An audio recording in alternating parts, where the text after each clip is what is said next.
Folks, 6:30. Good evening, everyone. Thank you for coming, especially in this weather. Calling the meeting to order. Mauricio?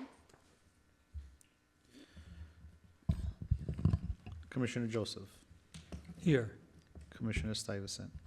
Commissioner Viscara. Here. Vice Mayor Lama. Here. Mayor Svechin. Here. All members present, ma'am. Great, thank you. Stand for the Pledge of Allegiance. Javon, would you like to lead us? Pledge of Allegiance? Yes, you can start. You can go that way too as well. It doesn't matter. Yep. I pledge allegiance to the flag of the United States of America and to the republic for which it stands, one nation under God, indivisible, with liberty and justice for all. Thank you. Please be seated. We had a scheduled invocation, but I don't see anyone here, so we'll skip that. Okay. All right. Go ahead, Mr. City Clerk. Okay. The first item on the agenda is the approval of minutes. The following minutes have been provided for August 15th, the regular City Commission meeting, and the two special City Commission meetings, first and second budget hearing respectively, for September 3rd and September 12th. Okay. Take a motion. Motion. Second. Second. All in favor? Aye. Are we doing the opening statement? Yes, please.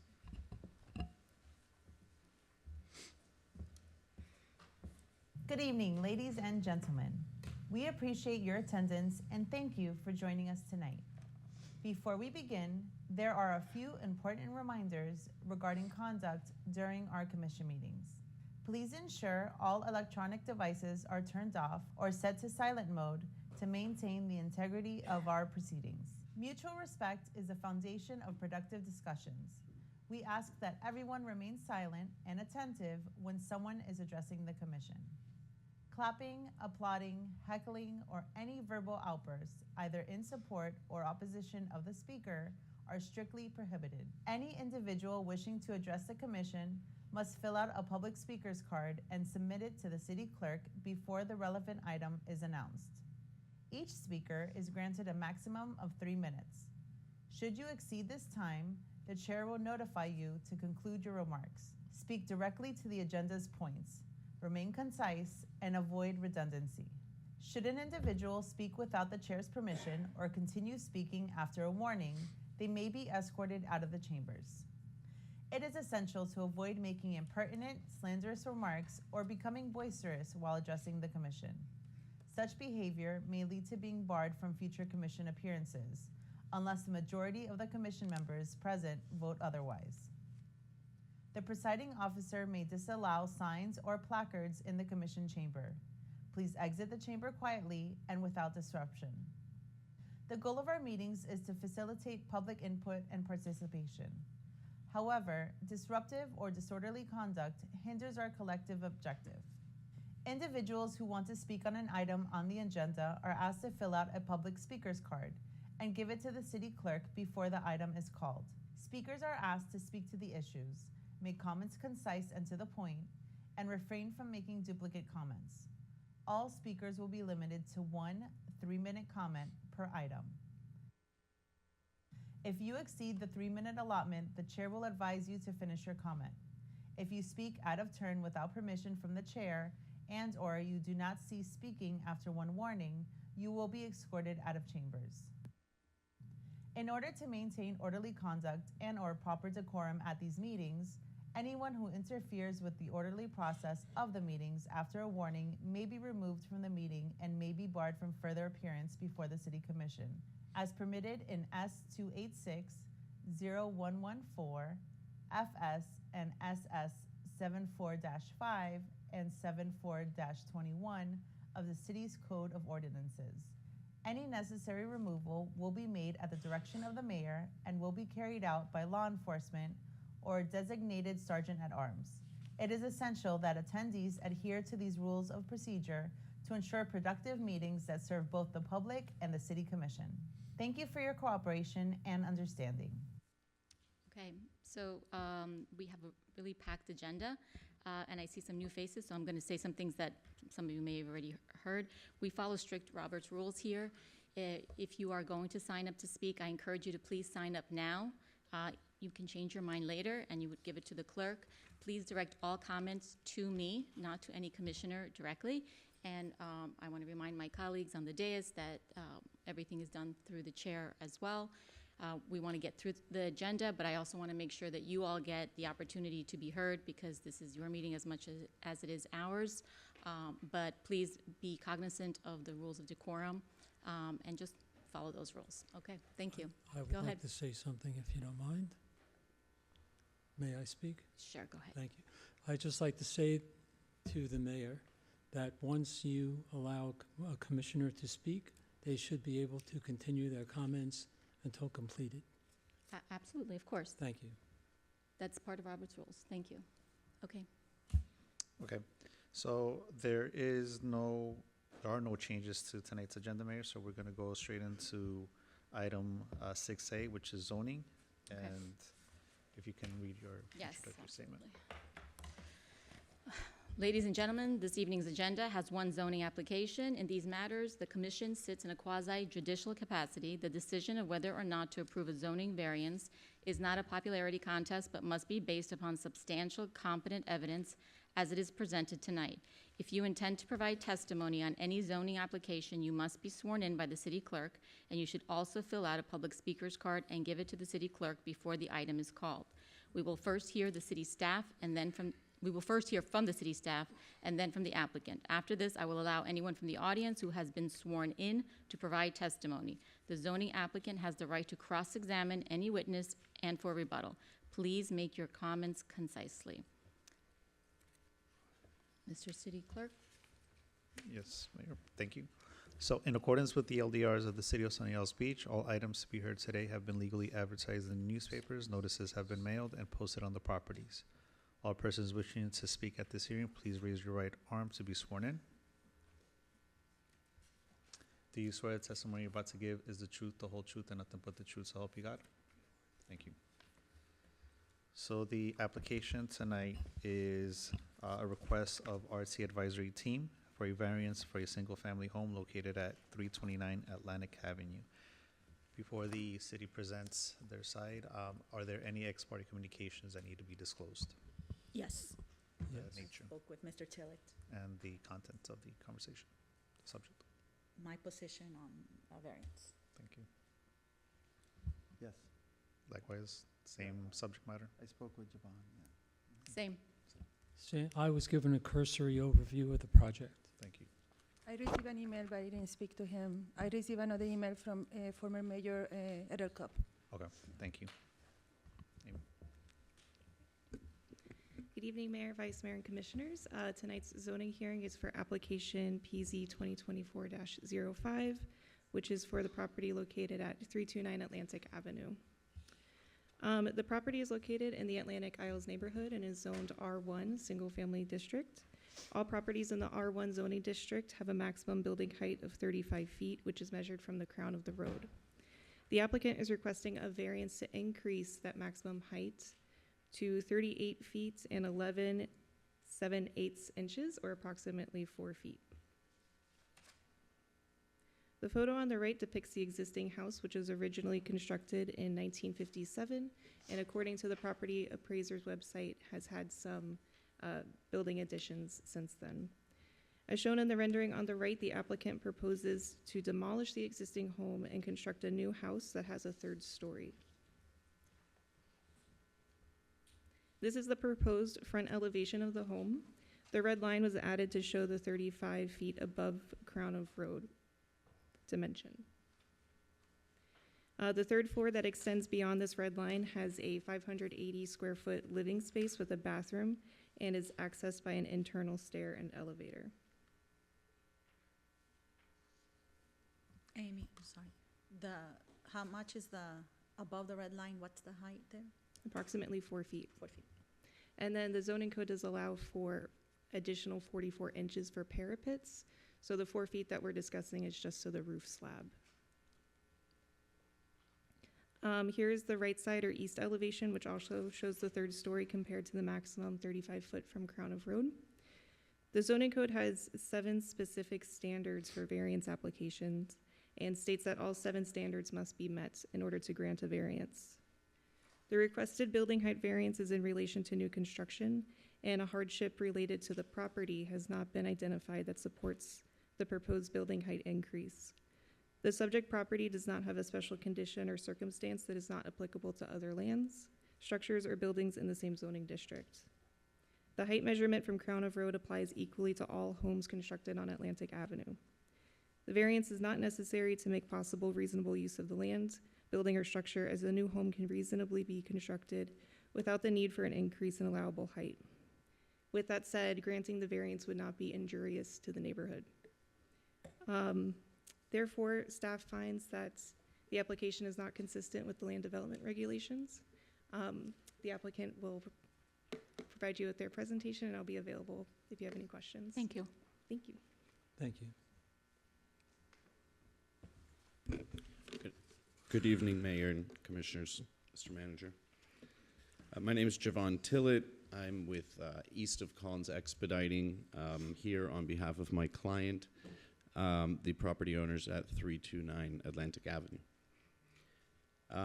As Amy eloquently stated, there is criteria that the city has regarding the variances. If I may just go through those myself and address what we believe to be our hardships.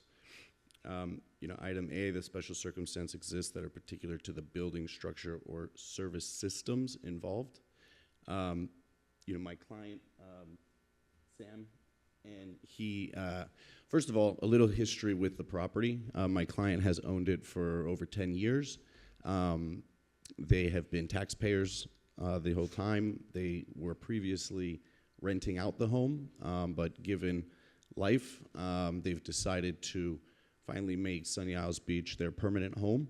Not only is Sam going to be moving in, but based on their culture, he has elderly parents, and he'll be living with his elderly parents. His father is currently using some medical assistance with a walker, and his brother has some special needs that require special attention and care. He's been going through physical therapy at home, and based on these conditions, they are requesting an elevator for the home. The elevator would go to the 3rd floor, so that is the main purpose of requesting the variance, is to accommodate for the elevator. But it's not just the elevator bulkhead on the 3rd floor, on the rooftop. There will be a small room up there, which will be used for physical therapy. Again, just going back to the city requirements, it does state service system. Again, the elevator is specific to servicing the needs of this family. The special conditions circumstances do not result from the actions or inactions of the applicant. Clearly, this family did not anticipate or request having these special needs. Granting the variance request will not confer on the applicant any special privileges that are denied by the code. The 4 feet will not provide any special privileges, beyond just the 4 feet. The variance granted is the minimum variance that will make possible the reasonable use of the structure. Again, as per the medical conditions, this is what we deem reasonable.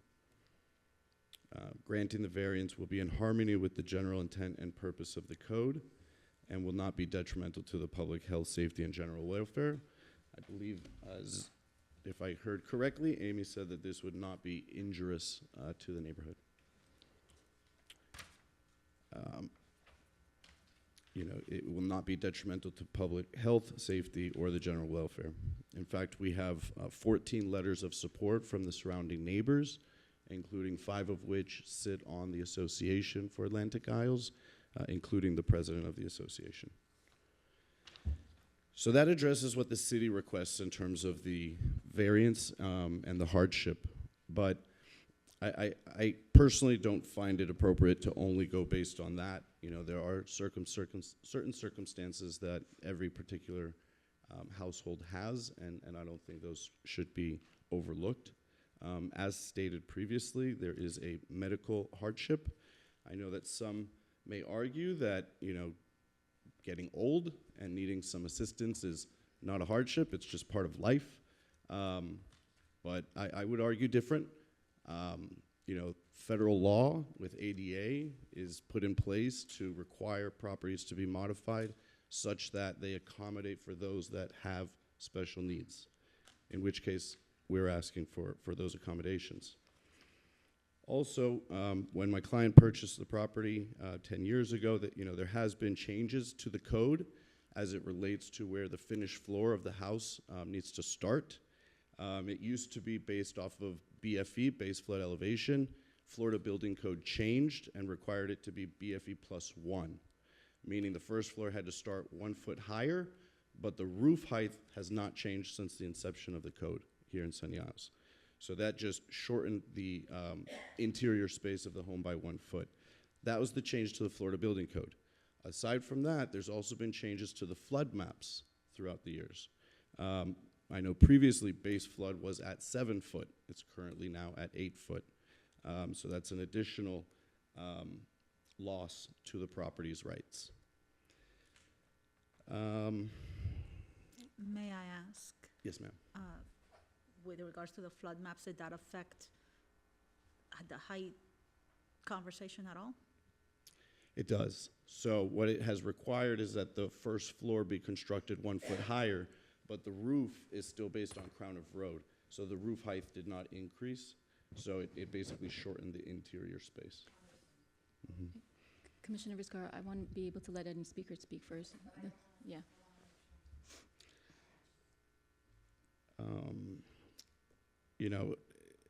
Obviously this is a different neighborhood district. There's several districts within Sunny Isles, but I would be remiss if I didn't bring up the fact that within the single-family home district here in Atlantic Isles, again, since the inception of the code, there has been no modifications to allow for changes to the height, although, as I mentioned, there has been some requirements to raise the finished floor. Not only that, there have been height variances specifically for the east side of Collins, which I understand is a different district, but ultimately that's where the developers are able to continuously increase. Back in 2006, the heights of the buildings were about 550 feet. In 2015, 643 feet.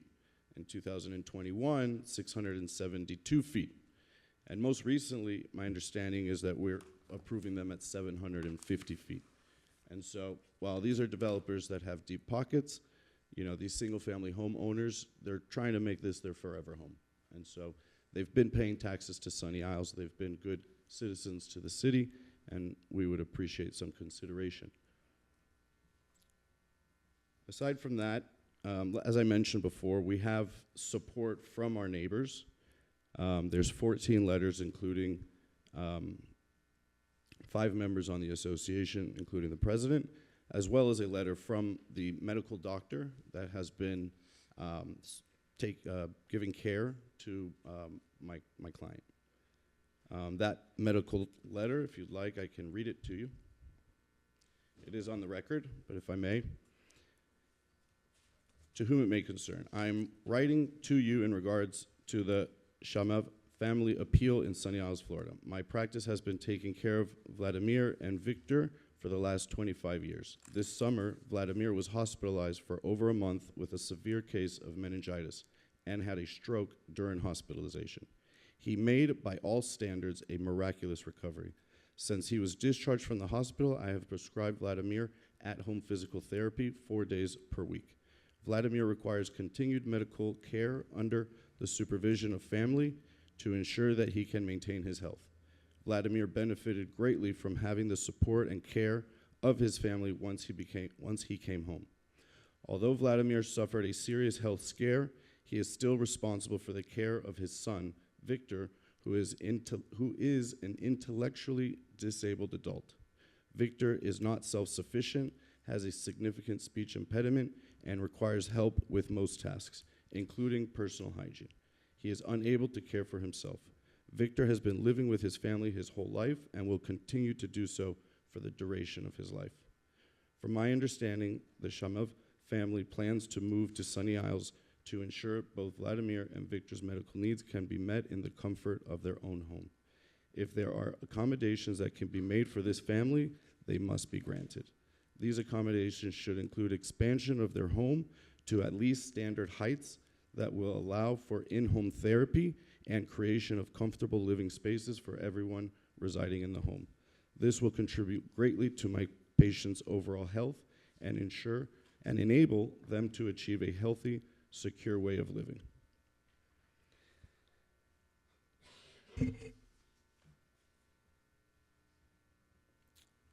If I can show you the slides. Actually, we just had one that was up there before, but I'll just show. You had one up there that showed where the red line was. Maybe I can get to it. Yeah. The point I want to make is that if you look here at the elevation, by all matters, the roof line where the sloped roof is, it really sits on top of the second floor. The third floor is going to be very much set back from the front of the house, and it does protrude beyond the second floor, obviously. It is a third floor, but it is minimal. In fact, if you take the area under AC on the third floor, it's 561 feet, whereas the total area under AC for the home is 5,400 square feet. That's less than 10% for the third floor, not 33%, as one might think if you have a three-story home. Also, the square footage of area under AC, again on the third floor, is 561, but the total foot plate of the third floor, again, most of it is balcony space, is 3,784 feet.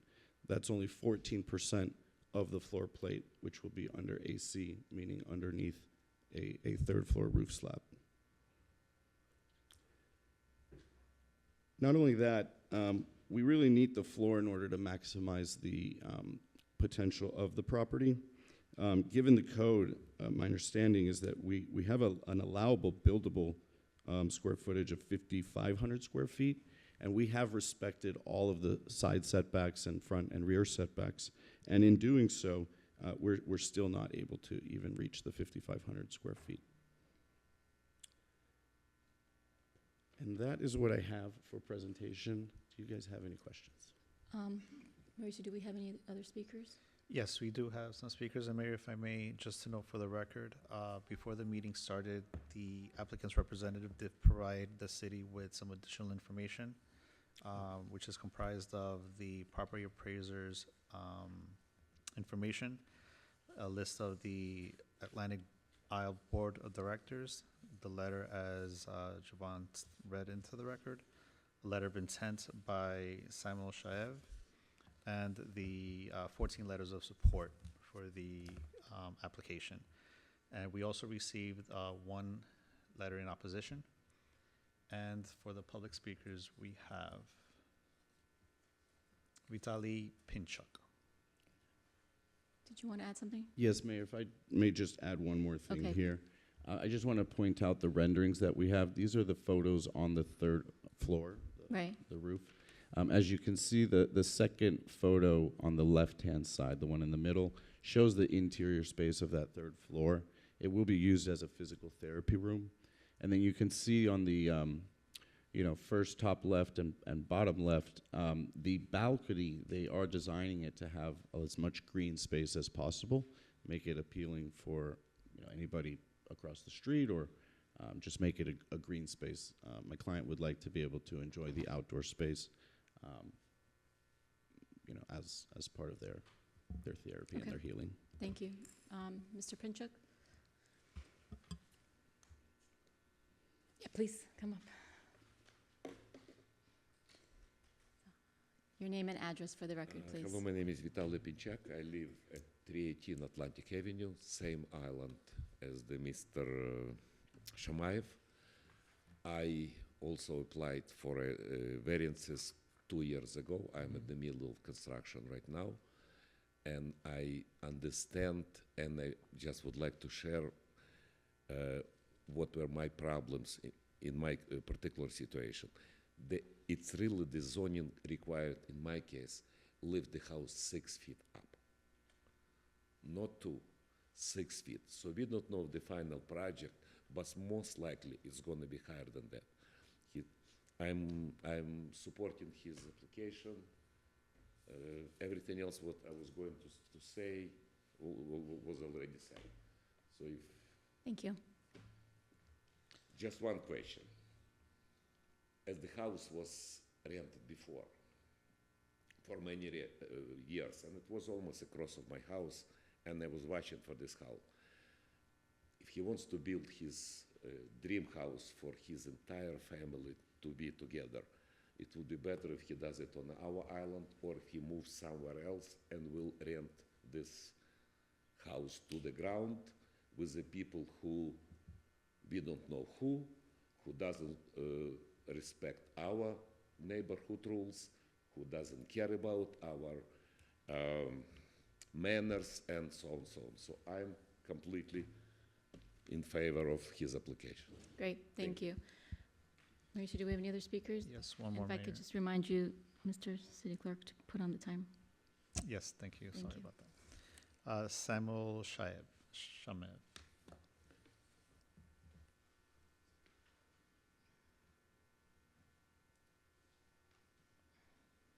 Your name and address for the record, please. My name is Samuel Shemaev. My address is 329 Atlantic Ave. First and foremost, I just want to thank you guys all for being here and for serving our city of Sunny Isles. A little backstory, as Giovanni said, 11 years ago now, I was 16 years old. Me and my dad landed in Florida. We went to Sunny Isles. This would be my first time actually being in Sunny Isles. And my dad looked around. My dad's sitting right there next to my brother Victor. And my dad looked around and said, "This is paradise. This is where I want to call home. This is where I want you to raise your children." You know, life being life, we had to rent the house out. We rented it out for more than 10 years. For financial reasons, we didn't have the funds to build the house that we needed to build. My dad had me when he was 44 years old, which was a blessing and a curse. I get to grow up. I have older parents, older than all of my colleagues and friends. And my father did suffer a stroke about 3 months ago. It was something that my family couldn't bear, but somehow, some way, he recovered. And he recovered with his own difficulties. He does need physical therapy, and he does need the help of his family. And also, as he said, you know, our family's close. And that being said, my brother, who's also standing right, Victor, say hi. He is suffering from severe autism. He cannot be alone. He will never be alone. I will not allow that to happen. My brother will always live with me. That is not something that I will ever renegotiate on.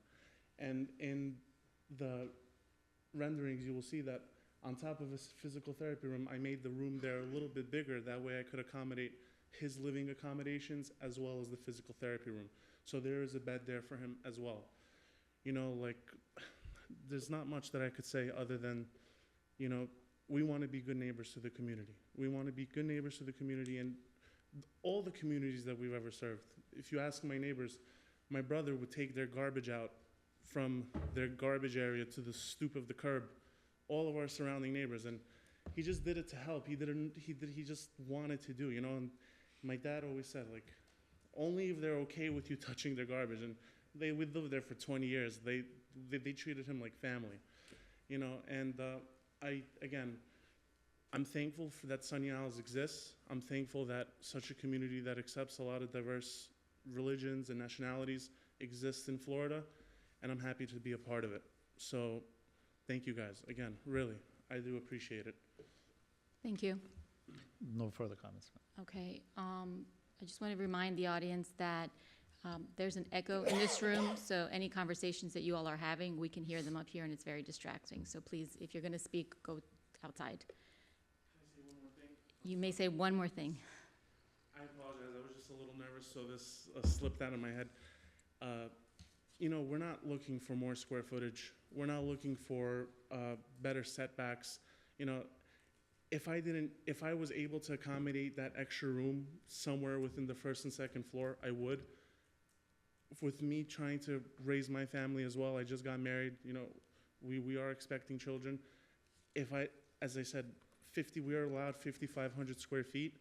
If you take every single setback from all sides, full 2 floors is about 5,000. So I lose 500 feet of right if I'm not allowed the 3rd floor, which to me, the big hardship for me is the fact that I need to have my family with me. So that's the only reason that this is all going on. I don't need a big fancy house. I don't need 7,000 square feet. I just need what I need for the needs of my family. That's about it. Thank you. Thank you. Thank you. That's it? That's it. Okay. So, comments and questions from the commission. Commissioner Viscara? Okay, so I'm still processing the information. I had a question for one of the speakers, the gentleman in the back, about the 6 feet. What, yes, can you come forward if you don't mind?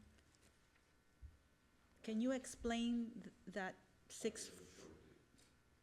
Okay. Well, you need to be on the record, though. You need to. Hold on a second. I just want to remind everyone, including my colleagues, please, that everything goes through the chair, and I will call everyone up. All right. And please do not, I know everyone here is nice, but please do not come for safety reasons.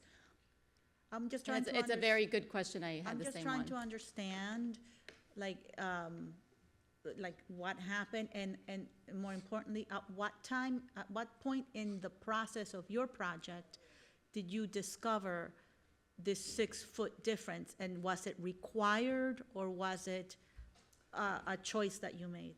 I didn't make choice to go higher, of course, but at the moment, the time when my architects were working on it, right now, to get to the full, I have a 4th step up, my old house, which I was living in for a couple of years. At the final project, I will have 4 steps up from a seawall. And right now, we put perimeter walls. And at this point, we have a red line on the perimeter of our property, which is 5 or 6 feet high. And I have it on the picture, I can show it to you. So The rest we have to fill up with material. So this was not part of the original plan, it's something that you had to change? Was required by the zoning. But you didn't know that when you began? Not really. I Okay. didn't pay attention for that, and it never occurred to me that it could, but I respect those regulations, and I have to go to it. Okay. Okay, I'm just trying to understand whether there's a risk for these property owners that they would lose those, something similar, that height in That their probably- project.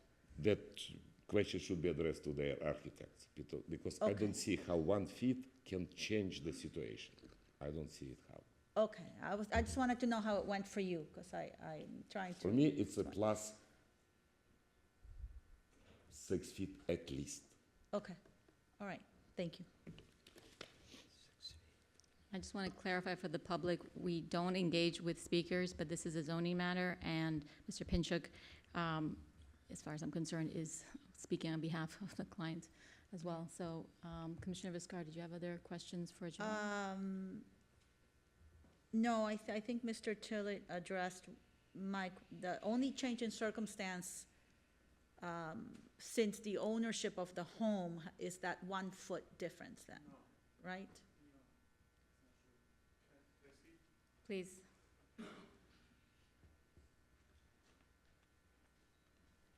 Hi again. Hi. So when Vitali was getting his approval, it was 6 foot plus 1 foot slab. The FEMA code and the zoning code changes all the time. Currently, I have to do 8 foot, so an additional 2 foot plus 1 foot slab. That goes away from the 35. So my 35 minus 9, I'm really at 26. You understand? He was 6 plus 1, I'm 8 plus 1. So it's a 3 foot discrepancy that we have to respect the code. We have to do for FEMA regulations. However, the roof limit doesn't change. So I'm having a hard time following, but I Okay, no think I'm problem. following, but okay. I'll So, clarify. so here's my bare bones question, okay? Yes. So the property was purchased 10 years ago. There were certain rules around that property. Yes. 10 years ago. Since you purchased the property, let's say 10 years ago, you would have been able to build, we'll call it we'll just call it 100, okay? Yes, ma'am. So you were able to build like 100%, but now, or 100 points, we'll call it, right? So now, in those 10 years, have the restrictions changed so that now you're at 96 or 95? Yes. That's what I'm trying to understand. From the bottom, we have to go up, but our top has to stay the same. So from the moment that we bought it, I believe when we bought it, it was 5. When he went in for application, it was 6. When I'm going into application, it's 8. And that 35 limit doesn't change. It did not change. So there was a considerable change in respect to that. Since you purchased? Since we purchased, yes. Okay, that was my question. Thank you very I think much. we understand each other. Yes. Okay, thank you. Thank you. Thank you. Maybe if you want to just stay up here since you're the applicant in case Yeah. there's other questions from the commission. Thank you. Is that all, Commissioner Viscar? As far as questions, yes, I might need to come back. Sure. But Thank I you. need to hear more. Vice Mayor? Do you have any questions? Yeah, so I understand the need for the elevator.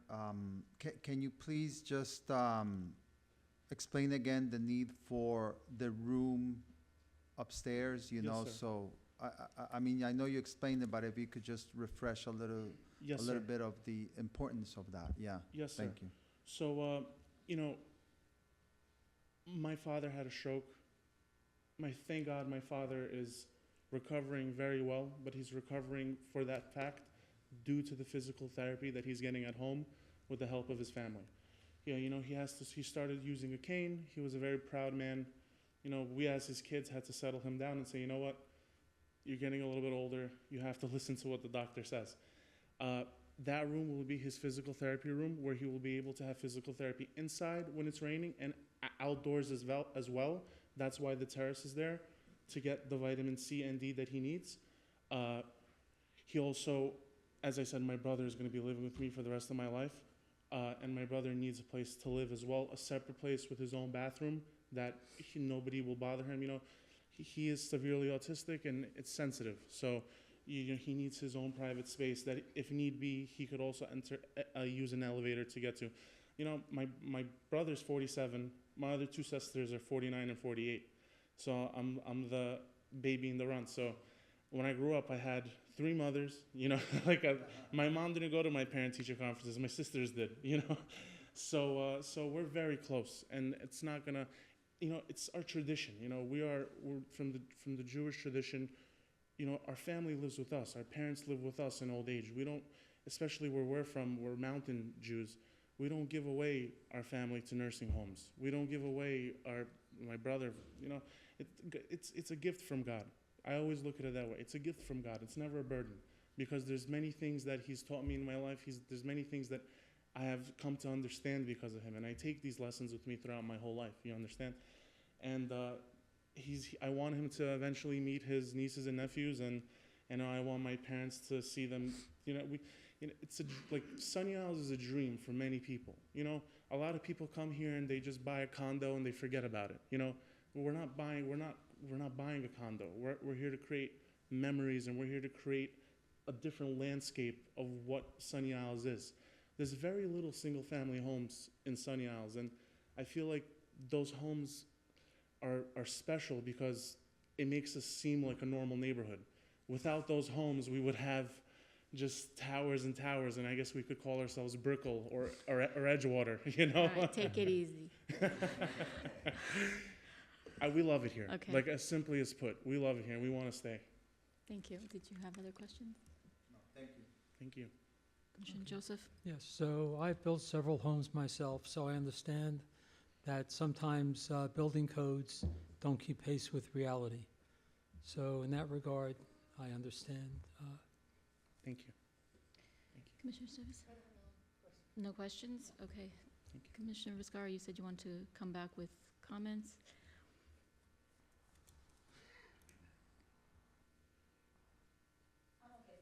Okay.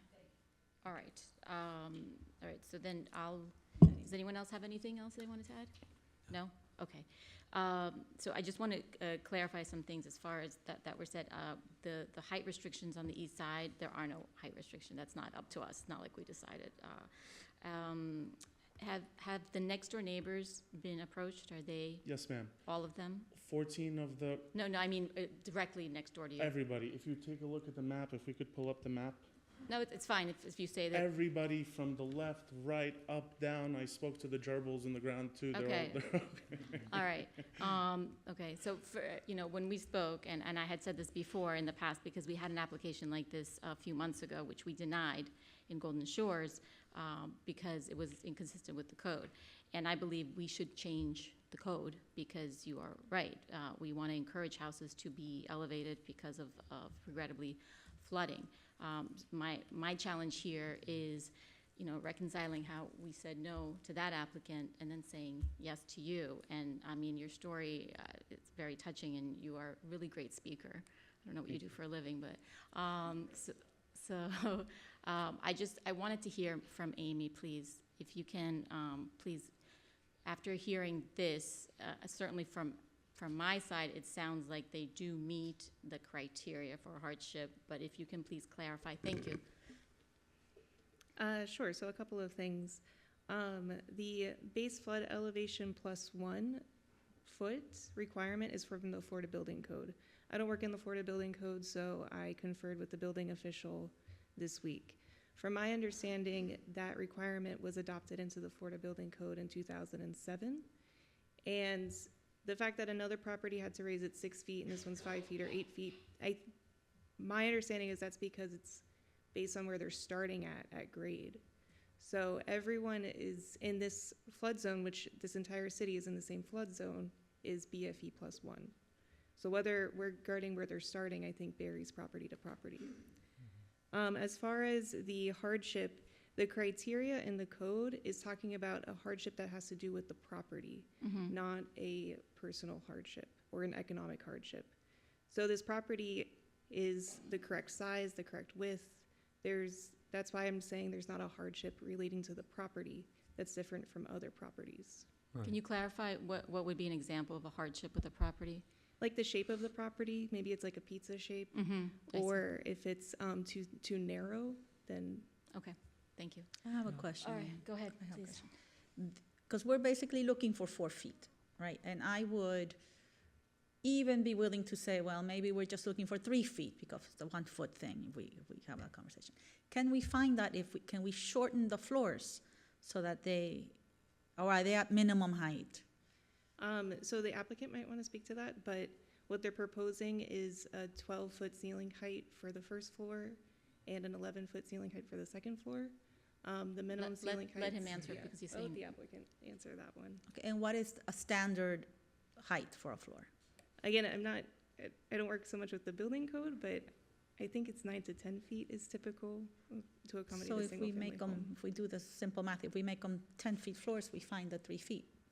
I'll let the Right. applicant. Please Okay. come up and tell us the height of your. So, it's not 12 feet. First floor is 10, second floor is 9, third floor is 8. Okay. Not 12. Okay. It's 10, 9, 8. That's because we have to take the slab into account. You have to take in the ductwork. You have to take in all the electrical and plumbing that needs to put in. So the actual height, first floor is 10, second floor is 9, third floor is 8. Could I be quite honest with you? Sunny Isles being what it is, all of the neighbors have higher ceilings. Everybody has between 11 and 12. I don't need that. I just need what I need. You understand? So I'm far from 12 feet, and I don't mean to step my boundaries in any way, shape, or form, but it is 8 feet for everybody. It is not properties. The 8+1 is for everybody across the board in Atlantic Isles. It's not property specific. It's because the rules have changed. So anybody whose application goes in at this time period is 8+1. When Vitali was going, it was 6+1. When we purchased the respective properties, it was 5, or I believe 4+1. So it changes as the water level changes.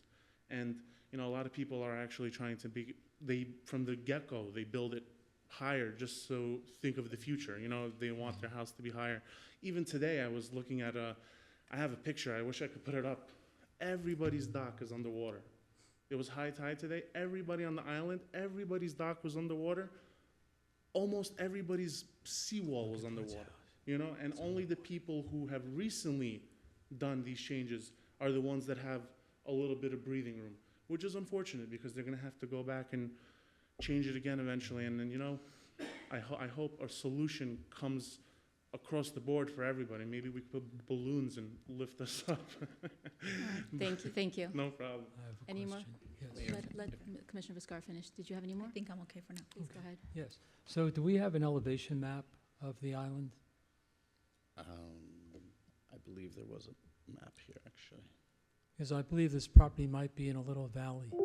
Of the island, you're asking? The island, yeah. There was a question about the entire island. I don't believe we have the No. entire island. Okay. No. I think this property, if I remember from driving over there, it might be in a little valley. And the same situation as the property across the street, 330, has the same situation.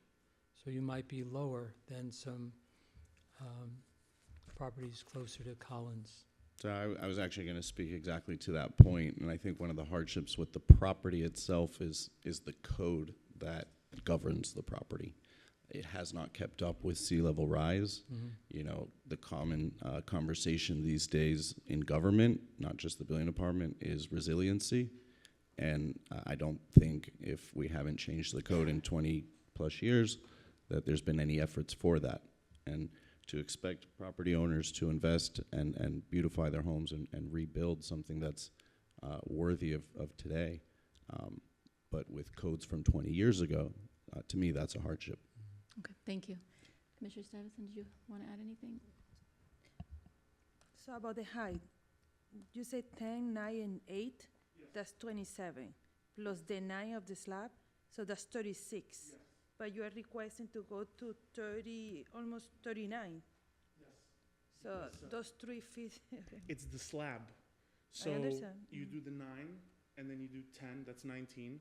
And then you need a foot for the walls, Okay, and then another 9, and then another foot, and then the 8, and then So- the foot for the ceiling. correct, so you're gonna have the 10 from the floor to the ceiling, plus then the slab, correct? Yeah, Okay. the open space, because, and like I was doing some research, to get approved for proper physical therapy, you need at least the clearance of 8 feet, you know, so you need at least that to, Yeah, that's the minimum, yeah. yeah. Thank you very much, Thank you. everybody. Anyone else? Okay, so with that, I will take a motion. Motion. Second.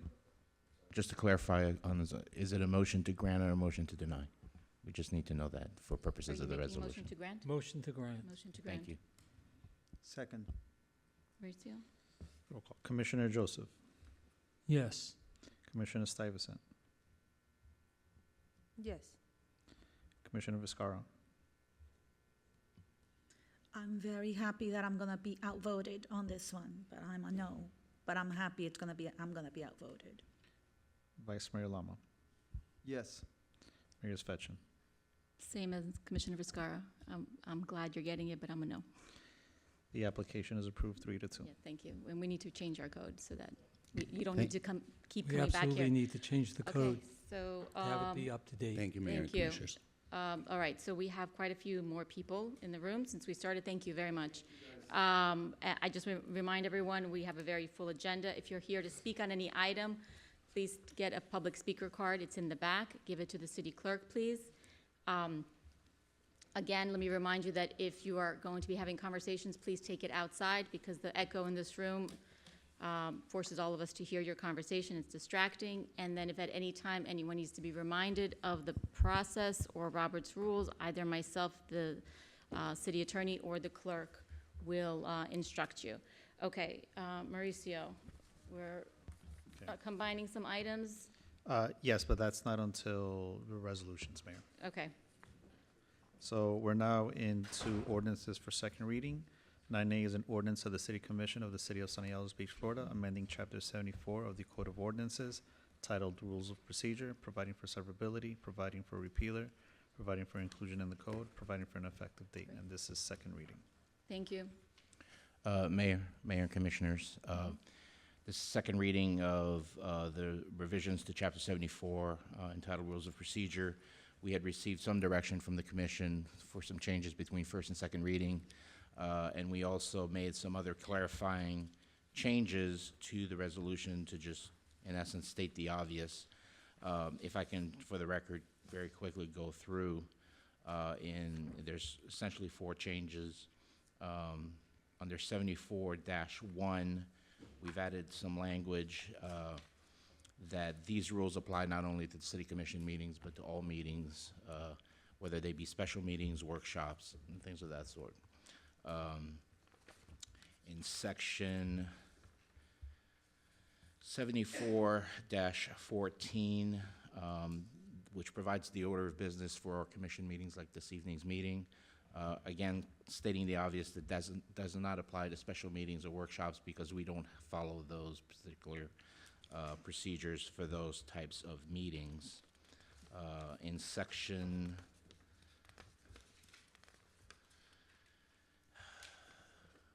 74-22, there's some language that we added, but this evening we've, upon further discussion, and it's language essentially that was providing application of the renewal provisions on items that you bring here at the city commission meeting, the ability to renew it at this meeting or the subsequent meeting. We had added language to apply that to workshop agendas as well, but it really doesn't fit within that language since you can't make motions and you can't follow the proper procedure in a workshop. So we would recommend removing that language, which was added to begin with, and placing it in the guideline resolution that we have for the city commissions on certain procedures, which would be coming back to you in any event. So that language will not be added in. And lastly, section 74-24 is added, which refers to vendor presentations prohibited. I won't read the whole matter since it is in the record, but essentially prohibiting vendors from coming in and actually selling their wares in front of the commission as a body, which comports with our purchasing processes and our code on how to appropriately solicit sales of goods or services. Okay. And that's, again, that was something requested by the commission. Thank you. Excuse me, by the commission. And those are the only changes made between first and second reading.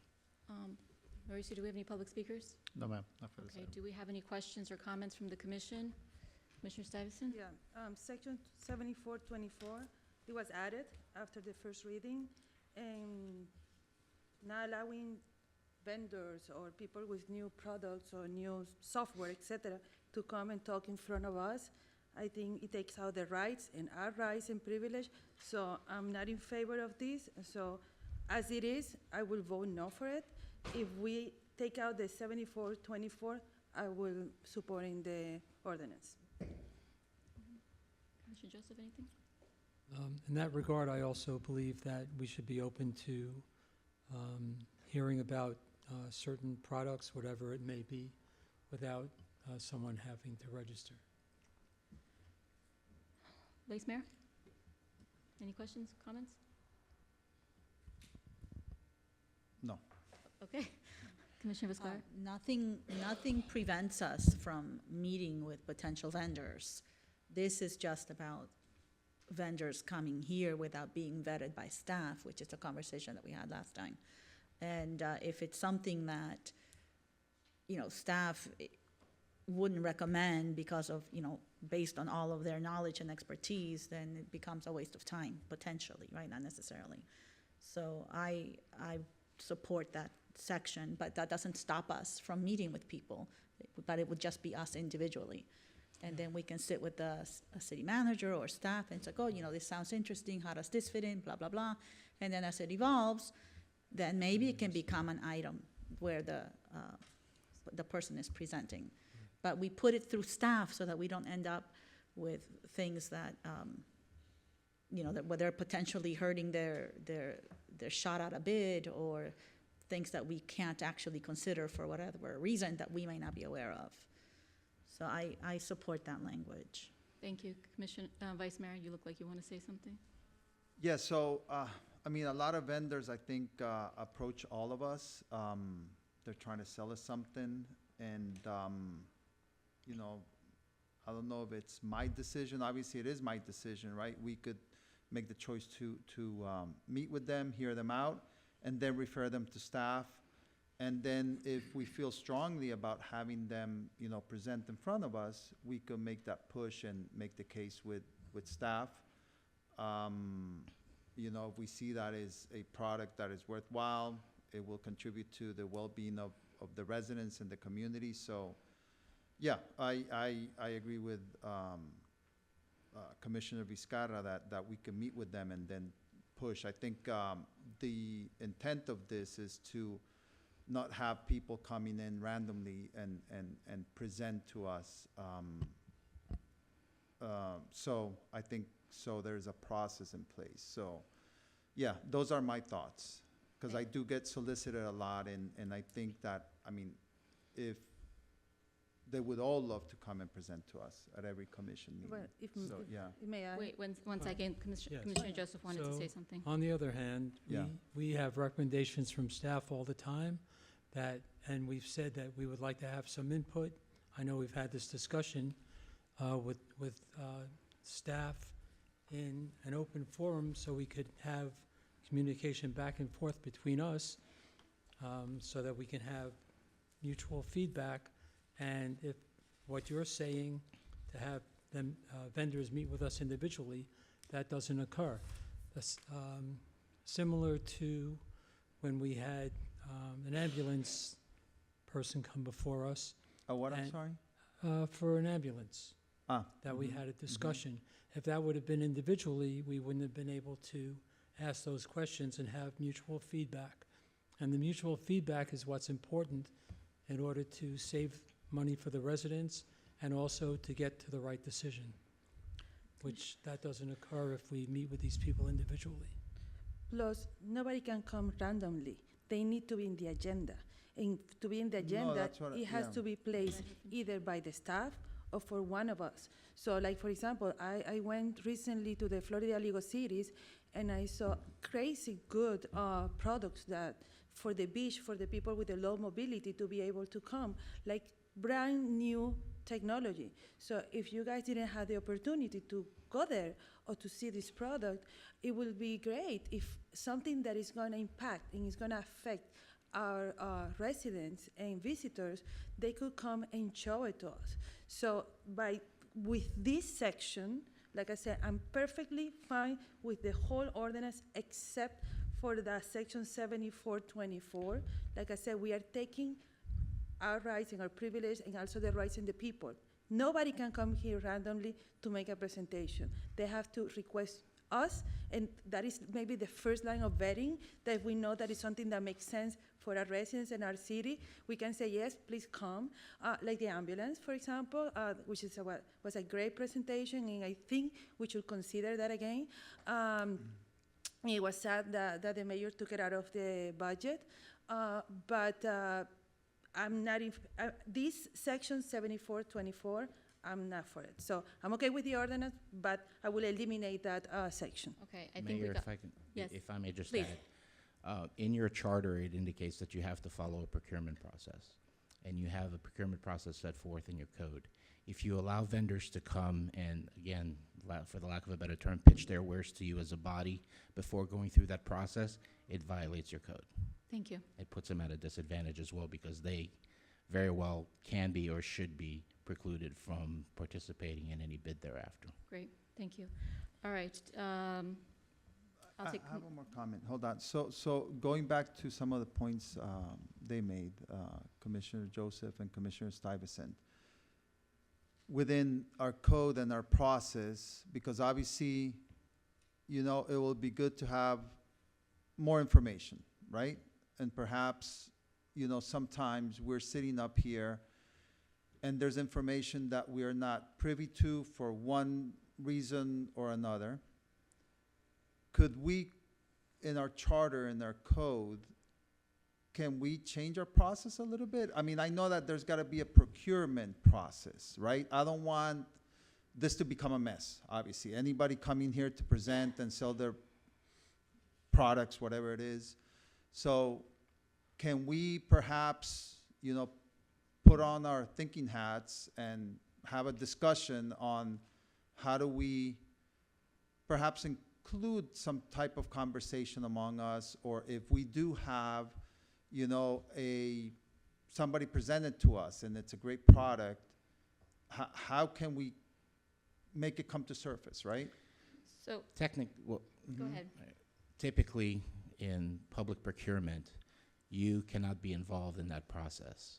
Okay, you can't be part I of the understand, selection yes. committee, you can't be any part of that.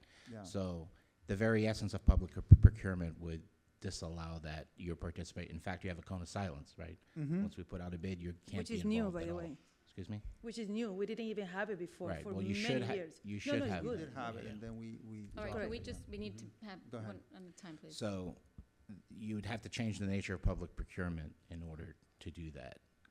Plus, in your charter, you wouldn't be able to change anything in your charter without going through a referendum with your voters. So technically, yes, you could change it, but it would fly in the face of any of any standard public procurement best practices out there.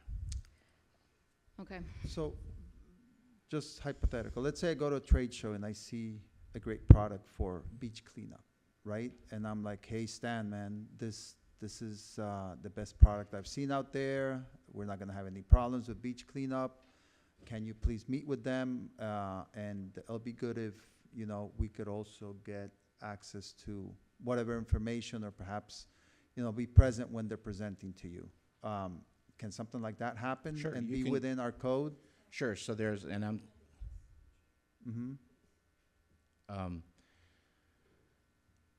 So, yes, so if you see something out in your travels that it would be a good product for the city, absolutely, the procedure should be going to the city manager and Mhm. advise that. Let's say the city manager disagrees with you and says, no, it's the worst product in the world. Mhm. You could still bring it up at a commission meeting and say, hey, there's this product out there that the city should look into, and have the city commission direct the city manager to look into that. The difference here is you would have a vendor coming, even without speaking to the city manager, but even if they had spoken to the city Yeah. manager, and presenting to you as a Mhm. body.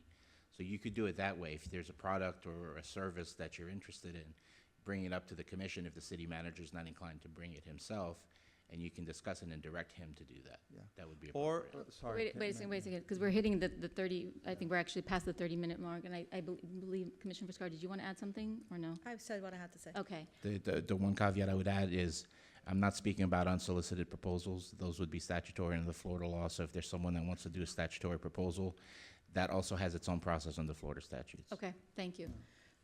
One more comment, because we have to Yeah, move on. so, but also we have the choice of having a workshop, right? If we say, hey, we need to fix this issue with beach cleanup technology, whatever it is, we can have a workshop on that, right? You can, it gets into a problem when the vendor is actually presenting, because they are, you're essentially not following your code, and it puts them in jeopardy, and then you get into all kind of bid protests if you do put it out to bid. Okay. All right, so, okay. But we could put on Wait, the we're agenda. not going back and forth. No. We're past the 30 minutes. Yeah, to clarify, you can discuss it in a workshop, you just can't have the vendor making presentations. If you want to come to a workshop and say, we need to do something about beach cleanup, and in your conversations, you say, there's this product out there called X and Y that is perfect for that, and that we should look into it, then you as a body can direct the city manager to do that. Okay. That's so- different than the vendor coming here and Right. actually making a sales pitch. Understood, but Wait, then, One second. Go ahead. Yes. So in that regard, I've mentioned a product, and I was asked, am I being a lobbyist for that product? So your answer then is, by mentioning a product, you're not being a lobbyist, if you're mentioning it to discuss it in a workshop. No, Is that correct? no, I mean, you'd have to do a lot more to be a Yeah, lobbyist for that. okay. So there's rules beyond the city that would regulate that for you, Okay. whether you're able to do that or not, because that gets into the rules of ethics with the county and with the state. Correct. Last one. Okay, thank you. so, city attorney, so we can have a workshop, not have the vendor there, or any vendor there, obviously. But then after, let's say within the workshop, there's consensus that, you know what, about beach cleanup, we want to bring in 3 vendors to present to us, like we've done in the past. We've had presentations here that are directed by the city manager. can we do that? If it falls within your purchasing code, there is a provision where you can get 3 quotes for certain types of procurements under your code, but you still have to follow your code. Do we If always it goes have out get to a quote? bid, no, typically it'll go out to bid. If it's something that you're directing to do, it's gonna go out to some form of bid unless there's a piggyback. But even then, and it could be a piggyback, and that's something the city manager would look into with staff to see if there's something that you can travel under your code. But it would depend, really, it's a hypothetical that would really depend on the facts of the particular procurement. What about if we're in the discovery exploratory phase and we're doing the research and we want to have presenters here? No, because again, they have an audience with you as a commission, and then if we put it out to bid, those other companies then have, you're completely violating the process you've set forth. You're at the tail end of that. You make the final decision. You can't be part of the procurement process So, up until the end when you make a decision. all right, so I'm going to say a few things because this conversation can go on forever, and it almost sounds like we need to have a workshop so people understand, so the commission understands how the procurement process works. So the time to bring up any ideas would be during the budget time, because any of these vendors would impact our budget. And if there is a vendor that wants to meet with any of us individually, as what I normally do is I give them the meeting, but I always have someone from staff there because I make it very clear that it's not me individually making that decision and that it needs to come from staff. The reason this process is in place is because exactly what was said was that if they are the first to get in and speak to us, but it's not been announced to the rest of the vendors, it's an unfair advantage. And so that's one of the reasons that's in place, is specifically for the purposes of allowing the staff to do what they need to do. And as far as going to conferences and seeing any products, staff goes to conferences. That's we support that for them to see the products. And if you go to some place, I've collected, whatever it is, the flyers and given them to the deputy manager or whatever. Nothing prevents us from bringing a vendor directly to staff or meeting with them and with staff together. So if we want to have a procurement workshop so everyone understand why that's in place, I would support that. But with this, I think we need to move on. Well, I have a last comment. Please. So if it's already in procurement, we don't need this section 7424. So we can pass the ordinance without the section. The problem is that in the history here is we've had vendors come and present. And Correct, and you always tell them that they're getting in trouble by doing that. So my point again is that we don't need this section because this is to add to the procurement that we already have in place. So I just don't see the point of having the section 7424. I'm okay making a motion without section 7424, like an amended motion. You want to amend it, Yes, as amended, yeah. Yes, and I'll second that. okay? Okay, I'm so sorry, Mayor, just to clarify. So Commissioner Syverson is making a motion to adopt the ordinance on second reading with the amendment to remove section 7424, and there's a second by Commissioner Joseph. Correct. So that's what the motion is on the floor right now. So with that motion, Commissioner Vizcarra, No. Commissioner Stuyvesant, Yes. Commissioner Joseph, Yes. Vice Mayor Lama.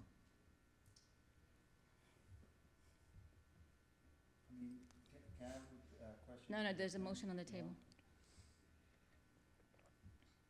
I'd like to have a workshop. You have to vote on, there's an item on the table, you have to vote.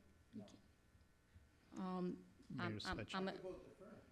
You had No, to make but that first we motion have to do first. this Vote on the motion item first. that's You on, have to make the motion uh, first.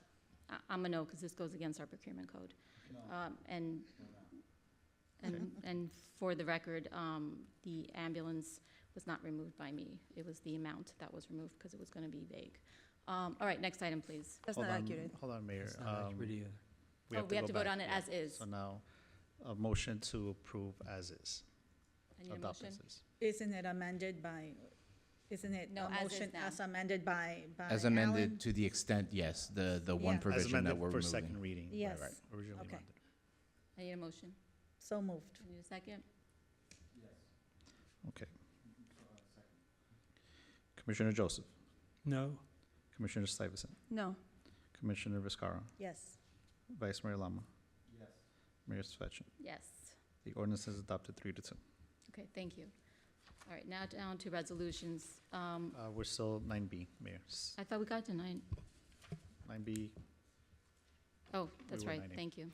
9B is an ordinance of the City Commission of the City of Sunny Isles Beach, Florida, amending the City of Sunny Isles Beach Code of Ordinances, Section 26-3 and 26-13 of Chapter 26 entitled Elections, Section 62-7 of Chapter 62 entitled Purchasing, Section 104-4.2 of Chapter 104 entitled Art in Public Places, Sections 250-14 and 250-15 of Chapter 250 entitled Utilities, and Sections 265-11 and 265-62 of Chapter 265 entitled Zoning, to remove all references to advertisements and publication of notices in newspapers of general circulation, and to provide for advertisement of notices on Miami-Dade County's publicly accessible website as permitted by Chapter 50 of Florida statutes, providing for severability, providing for repealer, providing for inclusion in the code, providing for an effective date. Thank you.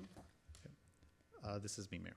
Okay, So this is no changes from first to second reading. So essentially, this ordinance would allow the city to be able to publish our legal notices on Miami-Dade County's publicly accessible website. And that would translate a significant cost savings to the city. thank you. Do we have any Yes. public speakers? No, ma'am. All right, do I have any comments? No. I'll take a motion. Motion. Second. Okay, Commissioner Stuyvesant. Yes. Commissioner Viscara. Yes. Vice Mayor Lama. Yes. Commissioner Joseph. Yes. Mayor Svechen. Yes. The ordinance is adopted 5-0. All right. Okay, so Now now we're we're on to resolutions. Mayor, and if I may, can I make just one quick comment? Sure. Just to remind the members of the audience that if you wish to speak on any item that's coming up in this section of resolutions, to please do so before the item is called. Once the item is called, no further cards will be accepted. It just becomes very disruptive while the meeting is going on. So item 10A is a resolution Oh, authorizing. wait a second. Are we combining? Not yet, 10C. You want to get to it first? Yeah. Okay. A resolution of the City Commission of the City of Sunny Isles Beach, Florida, authorizing the Chief of Police in accordance with Section 932-7055 Florida statutes to expend $50,000 from the Law Enforcement Trust Fund to fund the creation of a new police zone unit for the purchase of a new drone. Great. Do any public speakers? No, ma'am. Okay. If I have any comments from the commission, take a motion. Motion. Second. All in favor? Aye. Aye. Next item. 10B is a resolution awarding request for proposals number 24-06012 and authorizing the city manager to negotiate and execute an agreement with TD Bank NA for banking services. Mr. City Manager? Mayor, Vice Mayor, members of the commission, this is an item that we put out to bid. It's to continue banking services with TD Bank, who is our current bank. Great. Thank you. Any public speakers? No, ma'am. Anyone on the commission have anything to say? I'll take a motion. So moved. Motion. Second. All in favor? Aye. Aye. Great. Okay. Okay, so now, to your point, Mayor, we are combining items 10C, 10D, 10E, 10F, 10G, and 10H. Okay, we are combining those because they're all related. If you would like to speak on any of those items, please fill out the public speaking card now. Note which item you'd like to speak on. You will have 3 minutes for each one. If you would like to speak on more than one item, you will have 3 minutes for each. So because this has been a little bit different than what was on the agenda, I'm going to give everyone another moment to just take a look. We're combining C, D, E, F, G, and H, correct? Yes, ma'am. Okay, so if anybody would like to get a public speaker card, now is the time. All right, Mauricio, go ahead, please. Okay. 10C is a resolution authorizing the city manager or designee to purchase parts and supplies from W.W. Granger for fiscal year 2023-2024.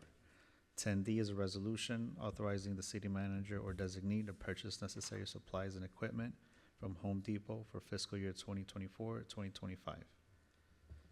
And just to clarify, the previous one, 10C, it's for fiscal year 2024-2025. 10E is a resolution authorizing the city manager or designee to purchase necessary office and other supplies from Staples for fiscal year 2024-2025. 10F is a resolution authorizing the city manager or designee to purchase necessary office and other supplies from Amazon Business for fiscal year 2024-2025. 10G is a resolution approving blanket purchase orders for the purchase of necessary office and other supplies and services from various vendors for fiscal year 2024-2025 under $50,000. And 10H is a resolution authorizing the city manager or designee to purchase IT computer hardware and software from SHI International Corp. For fiscal year 2024-2025. Do we have any public speakers? No, ma'am. Okay, I'll take comments from the commission, or I'll take a motion. Oh, motion? Need a second? Second. All in favor? Aye. Great, thank you. Next item. 10I is a resolution authorizing the expenditure of budgeted funds with Central Square Technologies for maintenance and subscription services for certain information technology services. Mayor, ahead. Vice Mayor, members of the commission, at the last meeting, we had a scrivener's error, and this should have been approved in an amount not to exceed 20,000 more than our prior approval. Thank you. Do we have any public speakers? No, ma'am. Okay, do I have any comments from the commission? No? Take a motion. Motion? Second. All in favor? Aye. Next item, please. A resolution authorizing the expenditure of budgeted funds for the purchase of computer workstations and related equipment. Mayor, Vice Mayor, members of the commission, this is authorization to purchase computer workstations and related equipment for the staff. Great. Any speakers? No, ma'am.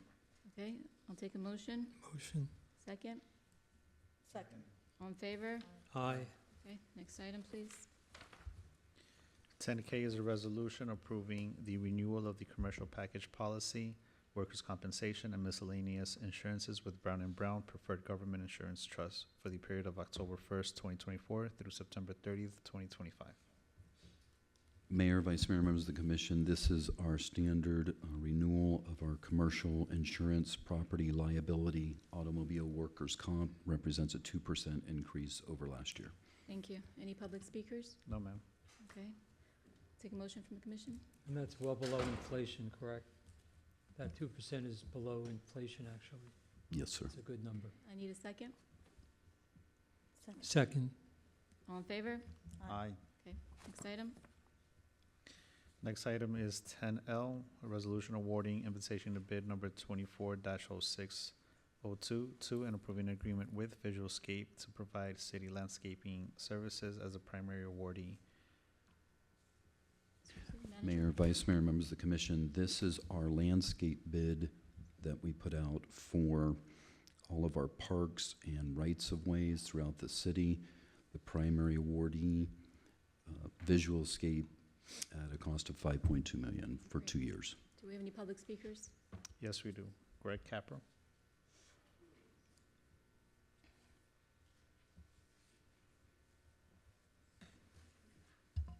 Your name and address for the record, please, and Mauricio, please remember the 3 minutes. Greg Capra, 257 Poinciana Island Drive. Thank you. Mayor, Commissioner, City Manager. Yeah, so you spent a lot of money, $5 million coming for maintenance, of course, necessary. Thoughts that I had was, you know, in the years starting when the city began, did the commission at the time and mayors think about all of this green space and what the cost would be in the future, which is growing?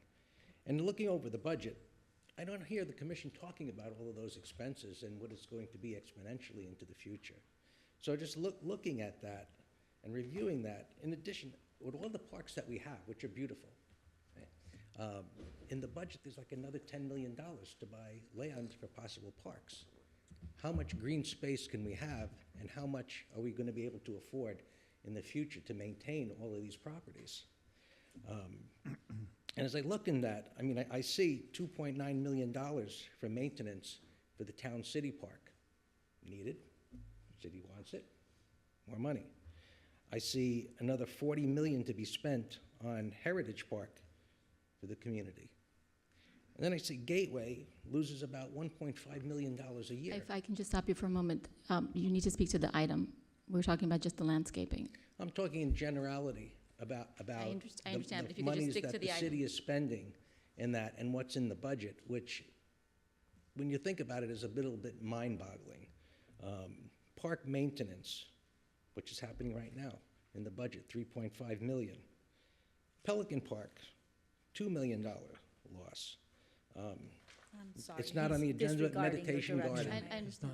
Guys, What? let me handle this, please. was significant amount of money. If I can just remind you, we're talking about the landscaping. We had the Well, budget, I Meditation understand. Garden is landscaping, and that I is going to be understand, covered. but if you want to wait till the end for public discussion, or we already had our budget discussion, so please just stick to the landscaping. Okay. Well, as to that, and there was no discussions as to all the money that's going to be spent, which is be more and more as to landscaping. And we talk about Heritage Park, where there's in the budget $40 million, more and more landscaping, which is going to add up over the years. And at what point does the city begin to become overburdened with all of this infrastructure to be taken care of? And there's more and more in there to be had, and I don't hear that. And look, city manager, I'd be happy to sit with you and go over this to learn more about it, but it just seems to me that the city commission is not paying enough attention about what's happening in the city and the expenses that are coming, and how in the future that's going to be paid when we have so much that's running at a tremendous loss today. Thank you. Thank you very much. Do we have any other public speakers? That's all. All right. Do I have any comments or questions for the manager? I'll take a motion then. I have a comment only. Please, go ahead. I just wanted to make sure that they are not, part of the contract is that they cannot park under the causeway anymore, right? Correct. Okay. All right, I'll take a motion. Motion. Need a second? All in favor? Aye. Aye. Next item, please. 10M is a resolution awarding invitation to bid number 2406022 and approving an agreement with Brightview Landscape Services, Inc. to provide citywide landscape services as the secondary awardee. Thank you. Mr. City Manager? Mayor, Vice Mayor, members of the commission, this is a backup item to the visualscape. This is Brightview as a secondary awardee in an amount not to exceed $500,000 should they be needed. Thank you. Mauricio, any speakers? No speakers, ma'am. Okay.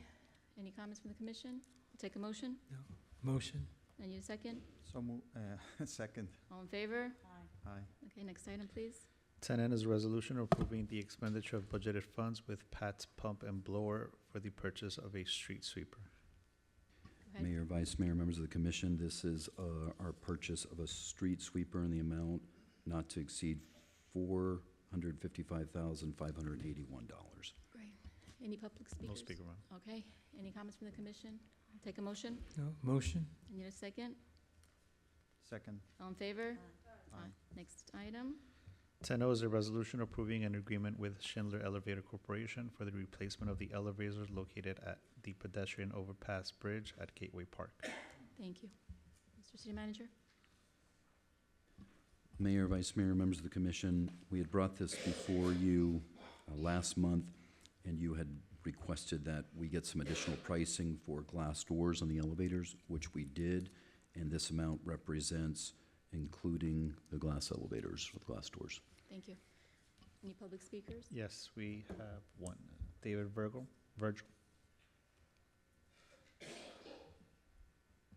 Don't forget the time, Mauricio. Yes, ma'am. Thank you. Good evening, Honorable Mayor, Vice Mayor, and Commission. My name is David Virgil. My address is 17500 North Bay Road, Sunny Isles Beach. I think that the replacement of the elevators have been badly needed for years. They break down often, and I'm glad something is finally being done about it. It'll help people with mobility issues and parents with strollers to get to Gateway Park easier. The idea of glass doors, I think it's great. It'll help people who have claustrophobia to feel less trapped in the elevator. I just hope that the glass will be impact resistant in case there's like an act of violence or a storm or someone breaks it by accident. But I think it's a good idea. Thank you. Any other speakers? That's all, ma'am. Okay. Go ahead, please. Yes, I would just like to note that regarding the elevators and if there is any in the future mention or thought of crossover bridges, that how much money we're putting into maintenance on the elevators on the crossover bridge. we currently have and what a negative it is. Okay. Thank you. No, and may I? Yeah, please. And the implementation of the doors, which Commissioner Stuyvesant gave us that idea. I had never thought of that. And it's not so much the claustrophobic issue, although it is for some, but I think it's also a safety issue. We have kids who use that bridge to go to school, and we have sometimes homeless people in the elevator who spend the night there, and then the kids push the elevator and then they have a surprise, right? So I think this will help also with policing the area, and you know, I think it's an excellent idea and worth the extra dollars. Thank you. Take a motion. Motion. All in favor? Aye. Aye. Next item. 10P is a resolution approving an agreement with Team Contracting for the installation of a new pre-engineered metal building. Mayor, Vice Mayor, members of the commission, this is for a steel structure to be located at the Lehman that would house our existing tools and equipment for public works. Any speakers? No, ma'am. Okay. Any comments from the commission? I'll take- I would like to make the same comment that I made at the agenda review, that we should make sure to put cameras around this building. We're going to have expensive equipment stored there, as everyone will know, and we need to be able to secure it and watch it. All right, I'll take a motion. So moved.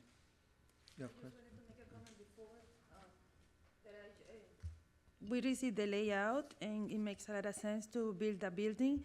Just I want to make sure that it's not going to be affecting the undercauseway plan for the tennis courts and everything else that is going to be built in there. Hopefully. You made a motion? I need a second. Second? All in favor? Aye. Aye. Next item. 10Q is a resolution approving an agreement with MBR Construction to repair, remediate, and resurface the city's pedestrian bridge located at North Bay Road.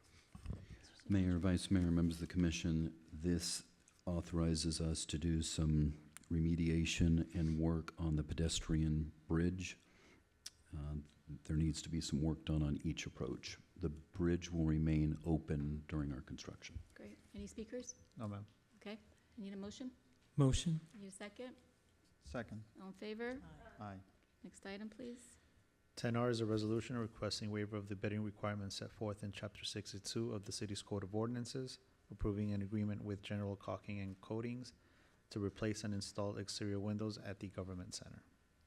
Manager? Mayor, Vice Mayor, members of the commission, as you know, we remediated the building, the exterior of this building, and during our inspection, it was determined that there's 13 windows that need to be replaced. That's what this item is. Great. Any speakers? No, ma'am. Okay. Take a motion. Motion. I need a second. Second. All in favor? Aye. Aye. Next item. 10S is a resolution of this, 10S is a resolution approving the appointments of Renee E. Lamar, Oliver J. Langstadt, and Myra Perez as special magistrates to preside over red light camera hearings. Thank you. Mr. City Manager?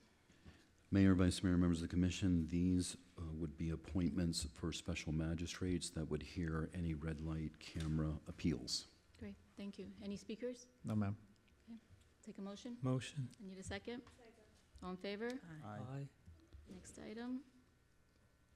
10T is a resolution rescinding resolution number 2024-3642, authorizing the city manager to enter into negotiations with Crema Gourmet Espresso Bar to design, build, operate, and lease restaurant space at the property located at 18050 Collins Avenue. Mayor, Vice Mayor, members of the commission, you had previously given me authorization to enter into contract negotiations with Negroni, and unfortunately, Negroni was able to find other space in a neighboring city. So we entered into some preliminary discussions with Crema. They're very desirous of coming into the city, so this would give me authorization to have discussions with them and hopefully bring back to you next month a contract. Thank But you. the terms initially at our discussion would be more favorable than those of the prior restaurant. Any speakers? Yes, we have one.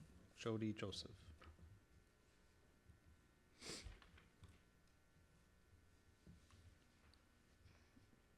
Your name and address for the record, please, and the clock, please, Mauricio. Jody Joseph, 18560 North Bay Road.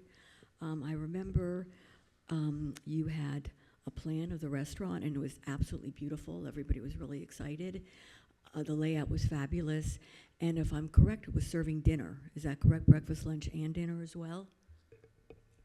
We're not going to be having discussions back and forth. No, can I just ask Stan that? No, everything goes through the chair. Alrighty, so is that a difficult question? It's not a difficult question, it's just Alrighty, that it's not part of our procedure. Decorum, remember, Larissa. So I was just hoping that, I don't know what happened with the contract, but I understand that they went to Aventura instead, but that was really wonderful. And if we have something now that just serves breakfast and lunch, that's really not for the residents. And even we have our officers that work night shifts, it would be nice to have a restaurant to go to. And even, you know, people that have children and grandchildren at the school, after school there's aftercare, soccer, basketball. Sometimes you don't want to cook, and we have fabulous restaurants here, but some of them are a little expensive. So it's nice to be able to, and the prices were fabulous as well, to be able to pop in and have a nice dinner at whatever, 5, 6 o'clock with the kids. So if we can please consider having a restaurant like you originally showed us, serving all meals, breakfast, lunch, and dinner as well, because honestly, if you don't have dinner, it's more for the employees in the city than the actual residents. And like I say, we always have to look out for the residents. So please consider someone that does breakfast, lunch, and dinner. Thank you. Thank you. Any other speakers? No, ma'am. Okay, and for clarification, Mr. City Manager, there is dinner included as far as your presentation before, correct? There would be, yes. Okay. All right, I need a motion, please. I have a few comments. Go ahead. Okay, we might get even better restaurants and better offers if we do an open bid process. This is being hand-selected. That undermines transparency, fairness, public trust, you name it. So we need to encourage competition, and right now, there is no other restaurant that they know that this space is available. So we are hand-selecting who's gonna be there. That goes probably against our procurement. So I am against this. This should be an open bid process for anybody that wants to participate, bring us a proposal. So I'm against it. Okay, thank you. Anyone else? Yes, again, Negroni was an excellent choice. I was very happy with it. Unfortunately, we lost them, but I would also like to see the bidding process opened in order to have a more substantial restaurant that suits the needs of the city. Anyone else? Yeah. Can the city manager just walk us through how this process, how we landed here? You had previously opened a bid for a restaurant, and through those negotiations, we narrowed it down to Negroni, and we also engaged with a consultant to help us negotiate the contract. And so the only reason that Negroni left was because they went to Aventura Mall. So it wasn't anything regarding our negotiations. So we went back to the consultant, asked them for other options, and they brought us a potentially, well, definitely a better deal than we had previously. Increased amount of price per square foot, as well as the different business negotiations. And so we're bringing that to you in the form of this restaurant to ask you if we can enter into negotiations with them to bring you back a contract at better terms than what we would have brought you before. And this would keep us on track with the timeline for the development of that building. I don't know, the redevelopment of that building, I guess. So is this to keep us in line with that timeline? Yes, it is. If you want us to put it back out to bid, you're looking at a delay of probably 6 months, if not more. Okay, thank you. Vice Mayor, do you have any questions? Okay. Okay, so I would like to say, so when you talk about timeline, you're not talking about timeline regarding moving the building department in. You're only talking about the restaurant area, correct? Correct. Yes, okay. So if it takes a little more time to get a more excellent restaurant, that would be worthwhile for the restaurant, for the residents, would it not? I think that what we're going to bring you and show you with this company, it would be up to you to determine whether it's best for the residents or not. But we're essentially going to have to start the process over to possibly bring you the same or similar restaurant, like we did before. Do we currently have a menu that we can look at, the same as we had from Negroni? If you authorize me to enter into negotiations, the time I could bring you the contract, I would also bring you the menu, and the representatives of Crema would like to come and speak to you. Why can't we see that beforehand? Because I asked them, I'm asking you to give me authorization to have discussions with them before I go any further. Because if you deny it, then there's no reason for me to meet with them. Then we're telling you to enter into a contract before we have full information. No. Contract negotiations, not to enter the contract. We would contract, still, okay. we would still be voting on that. If I can get some clarification from the attorney, please. Yeah, on the timeline, it depends also on how the build-out's going to occur. So that's something that's going to be part of the negotiations. It's different with the different restaurants. So there's a certain part of the build-out that's going to have to be done by the restaurant with regards to how they're going to operate and where they need things. And it may be done in conjunction with a separate contractor. It may be the same contractor. So those are things we still have to work out with negotiations. So that may affect the timeline as well. So it's not necessarily building their piece and building our piece on a separate timeline. It actually may meld together. So that may affect the timeline. Well, for me, what I had seen from Negroni was an excellent fit for the city, and I'm not seeing the same from this restaurant. Well, even if may I, we are denying any qualified vendor the opportunity to participate. We are hand-selecting a company, a restaurant, which, by the way, I don't know anything about them. They might be great and might be the winners of the bid, but as of right now, we are denying anybody else to participate. So I am okay with the bidding process, with the 6 months. I'm still not in favor of moving the building department there, which is another conversation. I get it. It should be a full restaurant like it used to be, generating income and revenue for the city.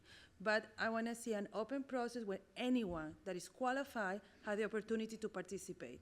If I was a restaurant owner, I would feel very bad that I don't have even the opportunity to show my product and to participate in the process. Okay, Mr. City Manager, could you clarify when you had the initial bid opening, was it open to everyone to participate? Yes, it was. Okay, thank you. All right, I'll take a motion. So moved. I need a second. Second. Okay, all in favor? No. No. Any opposed? Mauricio? Okay, I'm so sorry. So we had a motion and a second. Can I just take the roll, just to have the Sure, of record course, clear? please. Commissioner Viscara, Yes. Vice Mayor Lama, Yes. Commissioner Joseph, No. Commissioner Stuyvesant, No. Mayor Svechin. Yes. The resolution passes 3-2. Okay, next item, please. Next item is a resolution amending resolution number 2024-3632, approving appointments to the Historic Preservation Board, accepting the resignation of Ura Rabinovich, and approving the appointment of Robert Thatcher to fill the vacancy.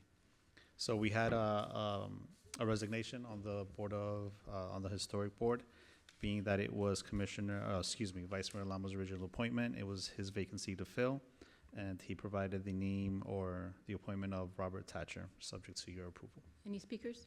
No, ma'am. Okay, I'll take a motion. So moved. I need a second. All in favor? Aye. Next item, please. 10V is a resolution amending resolution number 2024-3698, revising the effective date of said resolution. Mayor, Vice Mayor, members of the commission, last month we brought this forward and we didn't have a clear, I don't think, date of that it would be effective. So it would have gone into effect at the end of August. This clarifies that it is in effect September 30th of 2024. Got it. Do we have any public speakers? No, ma'am. Okay, I just want to remind the public, if you still have an opportunity to sign up, we have a few items left if you would like to speak. I'll take a motion then. Motion. I need a second. All in favor? Aye. All right, next item. 10W is a resolution approving an interlocal agreement with Miami-Dade County for the publication of legal advertisements and public notices on Miami-Dade County publicly accessible website. Mayor and Commissioners, this item is just to approve the interlocal agreement to allow us to publish on their website, and it's a supplementary item to the ordinance that we just passed. Great. Do we have any speakers? No, ma'am. Okay, I'll take a motion. Motion. So moved. Second? Vice Mayor, second. All in favor? Aye. Okay, next item. It's our final item, I think. 10X is a resolution prohibiting the establishment of sister city relationships with any cities whose beliefs and official acts do not align with the city's well-established support of Israel and its historical territorial boundaries, or with cities located within countries that support or sponsor terrorism, or that officially recognize and thereby legitimize terrorist states and territories controlled by terrorist organizations. Okay, this is my item. Hello, everyone. Thank you for coming. So I want to make it very clear that our city has always stood with Israel. From 2014, we have, that I counted, but I believe there's more, easily 12 between ordinances, resolutions, not even counting proclamations. So it's past commissions. This body has voted unanimously for supporting Israel in the past. I'm very proud of that, and I think it's because this reflects the will of the residents, but also it's just really the right thing to do. After October 7th, many of us became very diligent in supporting Israel and protecting Israel and doing all things possible, me included. And especially after I went on a trip with Combat Anti-Semitism in June, I became that much more engaged in that. In June, I had proposed a resolution. It did not go for a vote, so that's why I'm bringing it back now. And the reason it took so long is because we have a rule that it needs to be 3 months. And one of the things that was really important for me to do this time around was to make sure that the commissioners understood what I'm doing here, so there isn't any miscommunication, misunderstanding, to give the public an opportunity to participate, because they really didn't last time. They believed that it would pass easily. And I'm very happy that in one of the last events that I went to at the Council General's house, the Commissioner Stuyvesant and Commissioner Viscara were there as well. So I believe that they've really gotten additional information that made it a lot clearer what I was trying to do. So for those of you that don't know what I'm talking about, I'm going to read you some historical information regarding why I proposed this resolution. On May 28th, 2024, Spain, Norway, and Ireland officially recognized a Palestinian state, an action condemned by Israel's Foreign Minister, Israel Katz, as inciting genocide and war crimes. The United States, United Kingdom, France, Italy, Japan, Canada, and the European Union have not granted unilateral recognition to a Palestinian state, as it does not meet the traditional international standards for statehood, which include a permanent population, defined territory, government, and the ability to engage in international relations. Hamas, designated as a terrorist organization by the United States, United Kingdom, Canada, and the European Union, holds significant power within the Palestinian government and controls the Gaza Strip. By way of this resolution, the City Commission states its refusal to enter into sister city relationships with cities and countries like Spain, Norway, and Ireland, which recognize and legitimize terrorist organizations and terrorist armies such as Hamas, which do not align with the city's well-established support of Israel and its historical territorial boundaries, and contravene to the principles of the Sister Cities International. So some people were going to come speak that they couldn't, and I want to just read into the record an email I got today. I believe we all got this from the mayor of North Miami, who actually was with me on the trip in June. Dear honorable members of the Sunny Isles Beach Commission, I'm writing to express, and this is from Alex Duselme, I'm writing to express my full support for the resolution proposed by Mayor Larissa Svechin. It seeks to prohibit the establishment of sister city relationships with cities whose beliefs and official acts do not align with your city's unwavering support of Israel. As a longtime board member of the Sister Cities International and its former board secretary, I understand the significance of fostering global cooperation and cultural exchange. However, it is essential that these relationships reflect our values and principles. By adopting this resolution, you are standing firm in your refusal to engage with countries or cities that legitimize terrorism or support organizations that threaten peace and stability in the region. I deeply admire your commitment to ensuring that your sister city partnerships honor the principles of freedom, democracy, and mutual respect. This resolution not only safeguards the values of Sunny Isles Beach, but also strengthens our collective resolve to stand with Israel and the global community against forces that seek to undermine peace. You know that you have my full support, and I commend all of you and your leadership in taking this important step. Additionally, what was also added to this resolution in order to really clarify what this is about, and this is really about understanding the concept of why we would oppose recognizing a state that is run by terrorists. It's also, we would be now acknowledging the historical and biblical area that is properly called Judea and Samaria, which is also referred to as the West Bank of the Jordan River. This is important because, again, it reiterates our shared values, not just as Jews, but as Christians. These are places that are mentioned in the Old Testament and very much so in the New Testament. And it helps to establish the whole point of why it matters that we do this. And further, I want to clarify for the public, I believe there was some confusion. Well, there's a lot of confusion, but this in no way has any sort of financial repercussions or obligations. This does not force us to go into any sister city relationship.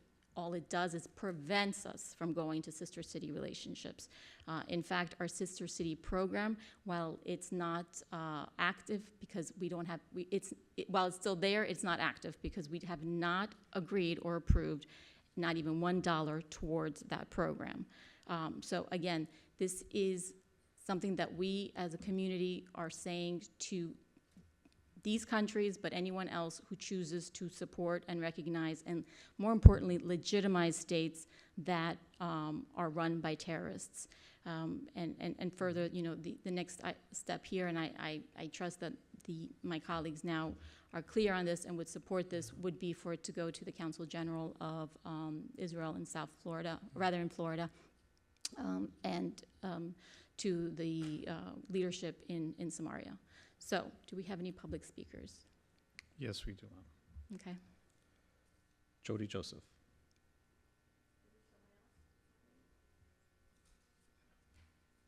Excuse me, there is, but we're going in order that it was submitted. Hi, Jody Joseph, 18560 North Bay Road. Speak up. Can you speak up, please? Yeah. I'm very disappointed with what was just said. And actually, I don't understand what the sister city has to do with the resolution. Quite frankly, the sister city, I don't think anyone has abused it more than Larissa Svechin. And I have an issue with that because a lot of people are not aware of the fact that all the trips that a mayor or any mayor or commissioner, as the people that came in at the last meeting from Hallandale, the residents were really shocked to find out that this is something that taxpayer money is paying for. You send them on a trip, and it's very expensive, as we know. You go all over the world to the finest places. I believe Italy, Taormina, you've been to. You just got back from Israel. Now, maybe the sister city didn't pay for Israel, but I know you're as recently involved with this IAC. It's a non-for-profit. Maybe you got them to pay for it. But what I'm really concerned with is I don't understand what the sister city has to do with anything. We don't have a sister city, as was mentioned, number one. Sister City program. I'm sorry? 1 second, please. Yeah. Right. No, but you understand what I'm talking about. But you just got back from Israel, and also you got an invitation, which a resident sent this to me, and it was very hard to find. I don't know how they found it. The city, I think, hid this. You got an invitation to go to China, and with a delegation, and they want to wine and dine you. And you actually even got a gift, which when you say there's no money involved, I have to say I don't think that that's honest. There's money involved because when you go on these trips, which I think is fine, go and represent the city, but I think you should have to pay out of your own pocket. I don't understand the gall of someone to think that it's okay to take money out of our residents' pockets and go on trips all around the world to the most extravagant of places. And when you went to Israel, this is not working properly, you actually said that you did a favor because you're coming back and telling everybody what actually happened.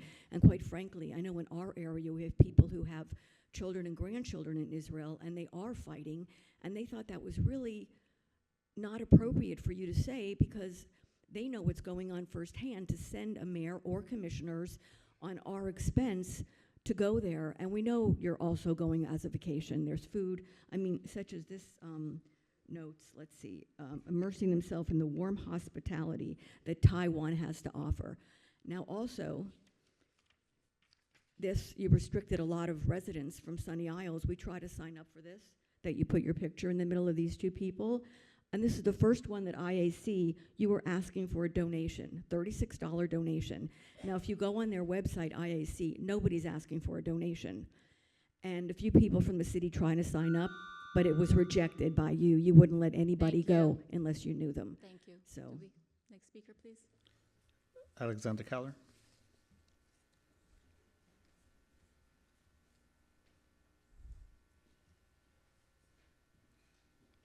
We missed your invocation. I know.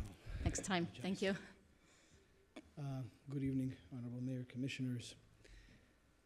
First of all, I would like to start by thanking our city and thanking our police department, where we and myself, both as a community leader and as a Jew in the city, feel so safe here.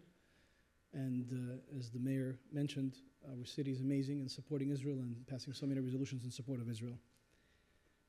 That being said, I personally watched while abroad in June the meeting, and since then I have spoken to some of you, and in my personal opinion, it was a mistake not to vote on that or not to pass that vote, but I was given some reasoning by some of you that did not support it, and I understand that maybe you had valid reasons. I do want just to point out one thing. I only have 2 minutes left. I don't know how to speak short. But I know that it was mentioned in that June commission meeting, two-state solution, and we don't want to vote against it. The disastrous, in my opinion, Oslo Accord that did kind of formalize the peace process and the dialogue between PLO and Israel then in 1993, in fact, in its Section 7 states that no side is going to take any unilateral steps.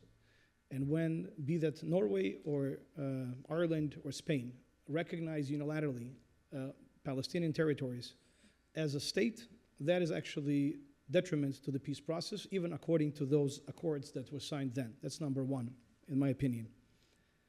Number two, it's not a secret that 90-some%, maybe I'm wrong, correct me if I'm wrong, of people in Gaza supported October 7th massacre, and Palestinian territories, 87 or something, and actually more people in Palestinian territories now support still the massacre of October 7th. So speaking of democratically elected leaders, and Hamas was democratically elected in Gaza, and speaking of the Abbas regime, which has not changed in over 20 years, this is their choice. And Israel has repeatedly given and conceded territory, many times suicidally. And unfortunately, some people in Israel contemplate still doing that again and again. And I think when our city and our leadership makes a statement, I understand there is no sister city program, I understand that this is, but when we make a statement that we're not going to consider relationships with and sister city relations with the cities or countries that do that, I think that sends a message to the local community and makes us all feel safe, and we know where our leadership in the city stands and where their priorities are. Thank you. I urge you to support it. Thank you. Thank you. No further speakers. Okay, great. Are there any comments or? Yes? Please go ahead. Okay. So I would like to speak to what Rabbi Kaller just said, if I may, because if we read the language and we take out the words sister city, we can read it through that a resolution of the City Commission of the City of Sunny Isles prohibiting the establishment of relationships with any city whose belief and official acts do not align with the city's well-established support of Israel and its historical territories boundaries, or with cities located within countries that support or sponsor terrorism or that officially recognize and thereby legitimize terrorist states and territories controlled by terrorist organizations, directing the city clerk to transmit certified copies, et cetera, et cetera, et cetera. So taking out the word sister cities, does that change your understanding of the resolution, Rabbi? We're No. not- Okay, I understand. Okay, so it doesn't, we're taking out the reference to sister cities in order that, now, let me ask you, Mayor, do you have plans to go to Washington in the next few days? According to the IAC, are you going to Washington? Thank you for being interested in I'm my just schedule. asking. I am not. Oh, you're not, okay. So, So Okay. let's be clear here. Let me clarify again. Sister City program is unfunded completely. correct. Relationships that we have with international cities, which are obviously in countries, are strictly associated with the Sister City program. We don't No, have any other that's- relationships. It does not change the please language. finish. I to want take you to out finish what sister you were cities. saying. Yes. So if we take out sister cities, it does not change the resolution whatsoever. And that would make it absolutely, for me, it doesn't change anything regarding support for Israel. It only takes out mention of the Sister City program, which has nothing at all to do with this resolution. What you had posted online said this resolution was regarding support for Israel, which I've supported my whole life, support for Israel. I'm a 100% Jewish person, I'm a Zionist, and I've always supported Israel, and I've never done anything different, except on the one resolution that made no sense as far as that it was convoluted for the residents. And again, even what you had put out, saying that this was strictly in support of Israel, it is not unless we take out the word sister city. Okay. Thank you. Thank you. Anyone else? No? I'm just looking, you handed us this? Yes, Okay, correct. So I'm just reviewing that. I'll get to that in a minute. I did have, I prepared my comments, so I didn't miss anything. And to your opening, I understand the why. And I understand the intention, but the devil's always in the details. And our details as a city do not align with the resolution.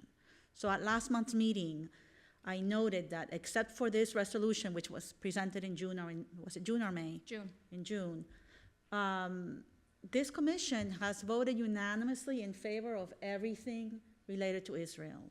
So contrary to what you might have heard in the campaign rumor mill, this is not an anti-Israel commission, and this is not an anti-Semitic group of people sitting up here.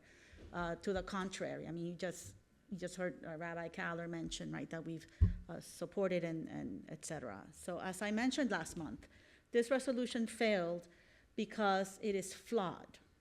It tries to accomplish two things. Like the first, it's like an implied statement of support, for peace, which I read is for Israel, and that can absolutely be done, and we've done it repeatedly.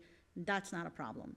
But the second piece is the sister city piece, right? And it promises to change our policy. However, our sister city program has been inactive since COVID and has been unfunded. I think this is now the second year. So in my view, making changes to an inactive and unfunded program accomplishes nothing.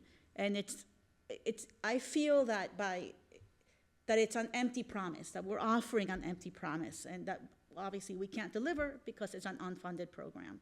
So we enter the space of smoke and mirrors and pretending to offer something when in reality we are not. And that's my problem with this. I would love to be able to support it, but I fear that doing so as is, as our facts are, would reduce us to, I don't want this to become something of like political opportunism, right? So I don't understand why this is before us, once again, without a companion item addressing the flaw, which is the unfunded sister city issue. So I'll reiterate, this commission has always voted unanimously for pro-Israel resolutions. Commissioner Joseph brought forward actually something really nice. Was it the Day of Unity? Is that what you called it? Yes.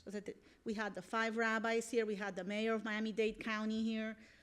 It was really nice to hear the support from the Jewish community. Commissioner Stuyvesant put forward the October 7th Day of Remembrance. We're going to have a really nice art installation around that, which we discussed earlier today. And last month, the mayor brought forward a resolution that was co-sponsored, acknowledging the right to exist, acknowledging the right to defend itself, or Israel's right to defend itself. So anybody who is aware of our voting history and still spreads the lie that this commission does not support Israel, in my mind, they can only be doing so for their own benefit, and they should not be trusted. That said, if the mayor can find a way to fix the flaw, I will be happy to support this resolution in the future.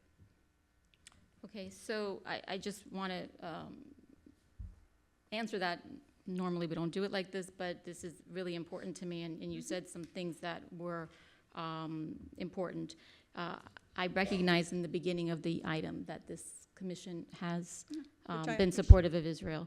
Whatever anyone is saying outside of this room, whether that be to their neighbors online, that's between them and, let's just say, their God. If I may say, no, they're wait, your candidates that are saying it. You're not recognized. So the point of this and the reason why the Sister City program is attached to it is because we, as a world-class city, have been approached by many places to be sister cities. And as we become more and more popular, and as obviously our real estate value grows in the billions. So the only way to get the attention of countries or states that support or legitimize terrorism or terrorist armies is to explain to them, we will not go into a relationship with you, which at this point, the only relationship we have is the sister city relationship. If we had a relationship with procurement or buying trucks from them or whatever, I would say the same. I would say, okay, we are not going to do that. But in fact, we actually already have a BDS resolution, so we wouldn't be able to do that anyways. So my point is that the sister city language is actually integral to this, not flawed. And the reason for that is because it attaches something of value to them. They don't know that we don't have a funded program, and this would be for future. This year, our program is unfunded, maybe next year as well, but maybe future commissions will be funding it. So that is integral to I this. agree that the sister language is integral, otherwise it falls apart. That's my issue with your recommendations, Commissioner Joseph. My issue is that if it's not funded, then we're not engaging in those conversations anyway. So then what are we offering? I'll tell you, so for instance, so it's unfunded, but yet we still, a few months ago, maybe a little bit more, a city in Mexico wanted to have conversations with us about the Sister City program. And I explained to them, it's unfunded, there really isn't anything that we can do for you, but I will speak to you, I will look at you, whatever it is you want to discuss. So it's more of an open conversation because they have not recognized terrorism or terrorist armies. Do you understand what I'm saying? So it's more of, okay, I believe places like Norway probably would not be contacting us, but certainly Spain, which has very similar climate and very similar cities, the message is you're not going to be able to speak with us about something as important as establishing a sister city program because sister cities have to have the same values. And the definition of that is having the same values, and you do not share our values. And my point is, it's all irrelevant if you don't have a working program. So what are we actually offering in terms of support to the Jewish community or to Israel or to anybody if we don't have a working program. Where's- It's a non-starter. If we fund it, to me, that's the fix, right? If we fund it, then okay, then to me it makes sense, right? But if we don't fund it, then it's a nothing burger. That's how I see it. No, That's all. I understand.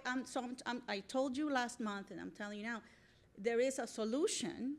I'm willing to entertain it. I would support it if that were fixed, because otherwise, for me, it's empty. Can you just clarify what you mean by that, because I'm not understanding? What I mean by what? If what was fixed? What I see as the flaw in this is that that we're promising action based on an unfunded and inactive program. Inaction. Potato, potato. Well, right? No, we're promising a position. How about that? That's very good. Based on something that's unfunded and inactive. So there's nothing to be done then. That's how I see it. There's nothing to be done. So if it were funded, if it were active, even if it weren't, I mean, just at least if it was alive, right? The thing that's so integral to this, which is the Sister City program, if it were funded and active, then I would say, okay, now we're offering something. But if it's inactive, and I feel like we're getting in the weeds here, so I'll leave it at that.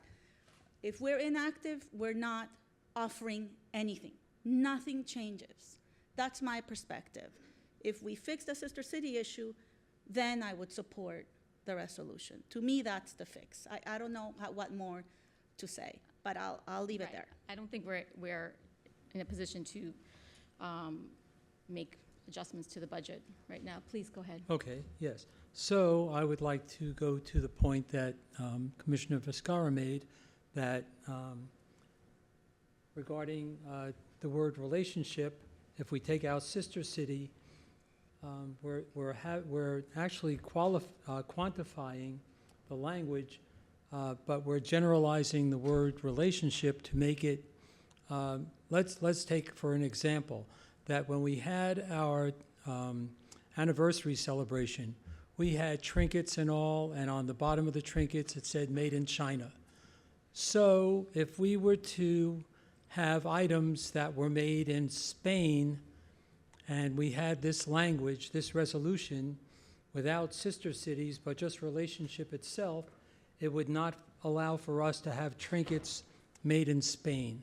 So in that regard, this language, even with taking out sister cities, it would not allow for our city to purchase items from Spain because they recognize Hamas. So in that regard, I believe that still we could remove sister city and have it be a viable resolution. Do you want to say something?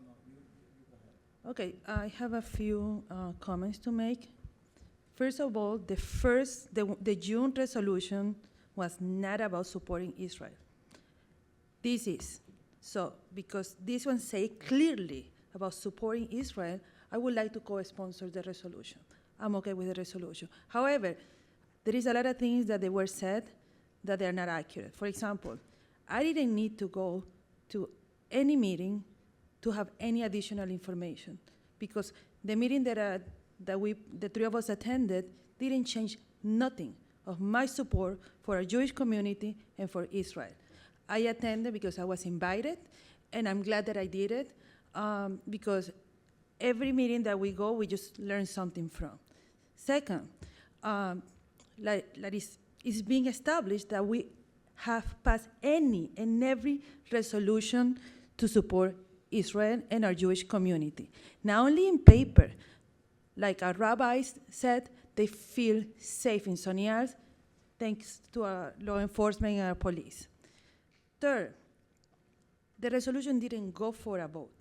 So I'm very surprised when I got in writing the following. To a room packed at a recent Israel-American Council event in support of Israel, Mayor Zvechik explained to those in attendance that the Sunny Isles Beach commissioners refused to support Israel. The gas in the room was the SIB commissioners are pro-Hamas. So I just want to, on the record, clarify if you, Madam Mayor, has been saying to anyone that we are pro-Hamas or that we don't support Israel. Because that's very important. Like I said, I support this resolution, any proclamation, anything that we are going to do to support our Jewish community and to condemn Hamas, Hezbollah, and any terrorist organization. So for me, it's personal to be accused of being anti-Israel or pro-Hamas. So I want to clarify that.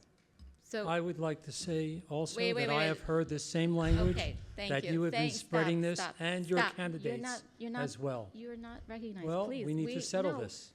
We don't need to settle anything. We need to follow proper procedure and protocol. That's what we need to do, because we're all adults here, and we're going to wait, and we're going to talk one by one, not over each other.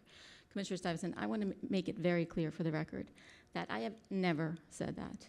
I would never say that because, first of all, it's not true. Thank you. I don't know it to be true. So, second of all, I don't spread rumors that goes against my values, that goes against the Torah. And I don't know who wrote that to you, but that's what I'm saying. Jewish? It doesn't matter who wrote it, because whatever's out there is going to be out there. If we listen to everything that someone says about all of us, we will be very upset all the time. People talk about us all the time. I choose to ignore it. If you have a question like that, I would urge you to please speak to me directly, because Well, that's not, what I'm doing, saying yeah. that's not something that we would ever vote on. That's a conversation you and I can have. Okay. So for the record, that has never been said. And I truly appreciate you putting that on the record, because like I said, to be called that this commission, this city is pro-Hamas is really low. Like, it doesn't go lower than that. I agree. And to be called that we don't support Israel or our Jewish community, the same. We have done anything above and beyond. We have passed software for the police department that we don't even know the details of it.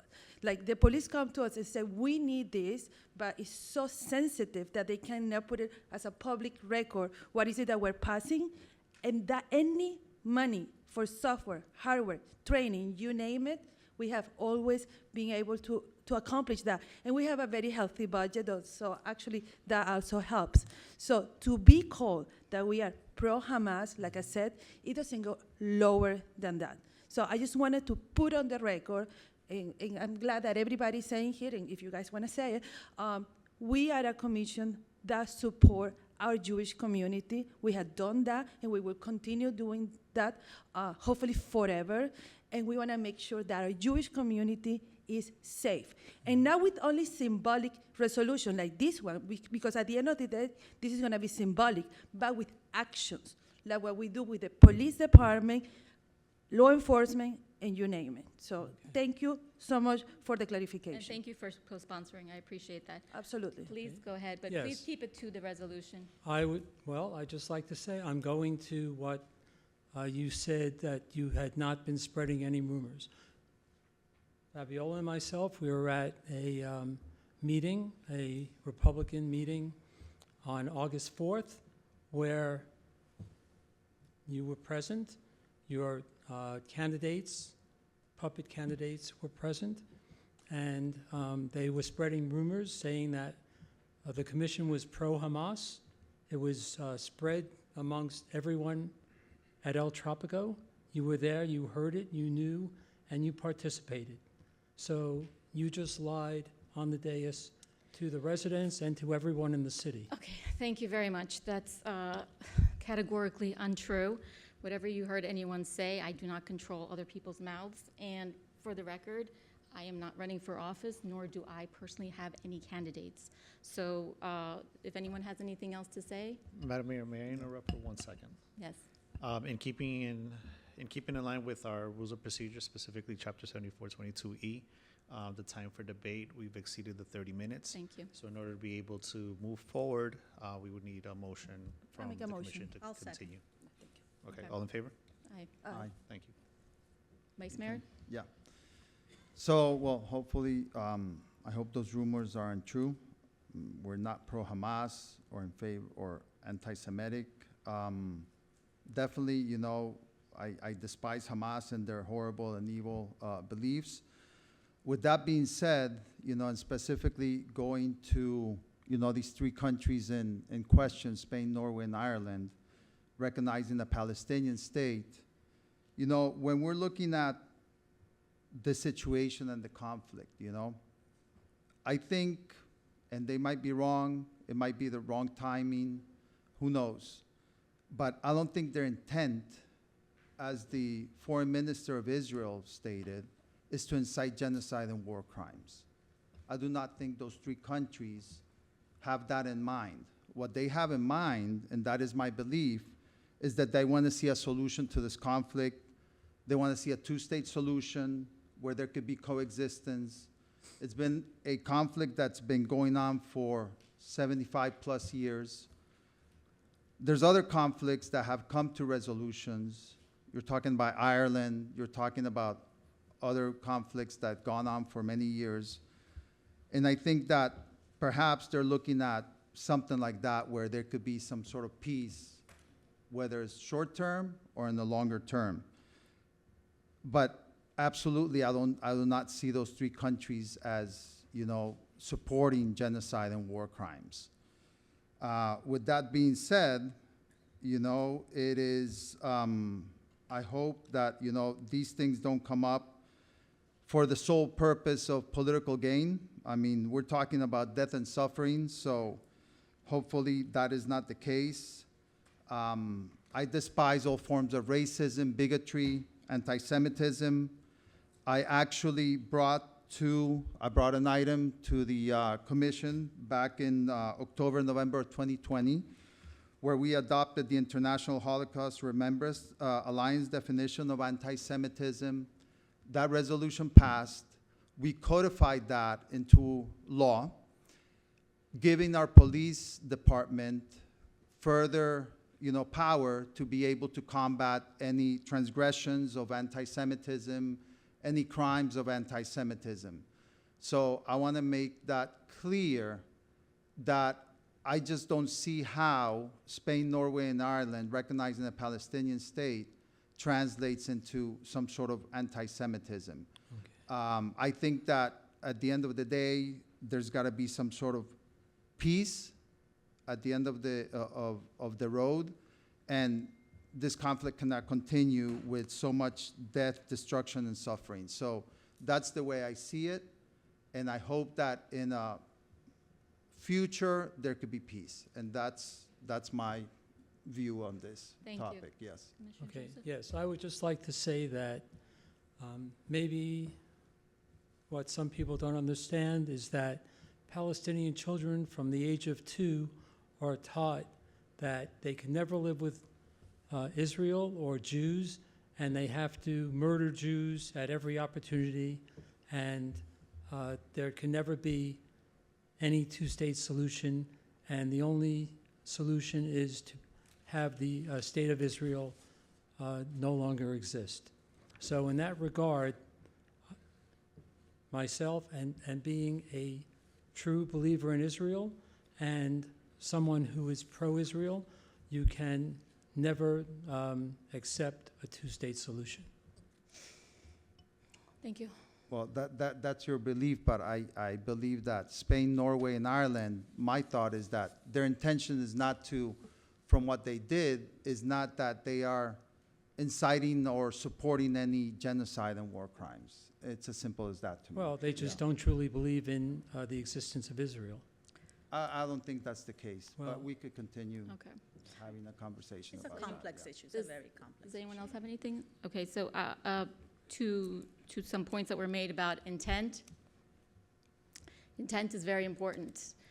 The decisions we make up here and our intent of why we make them and what we propose matters.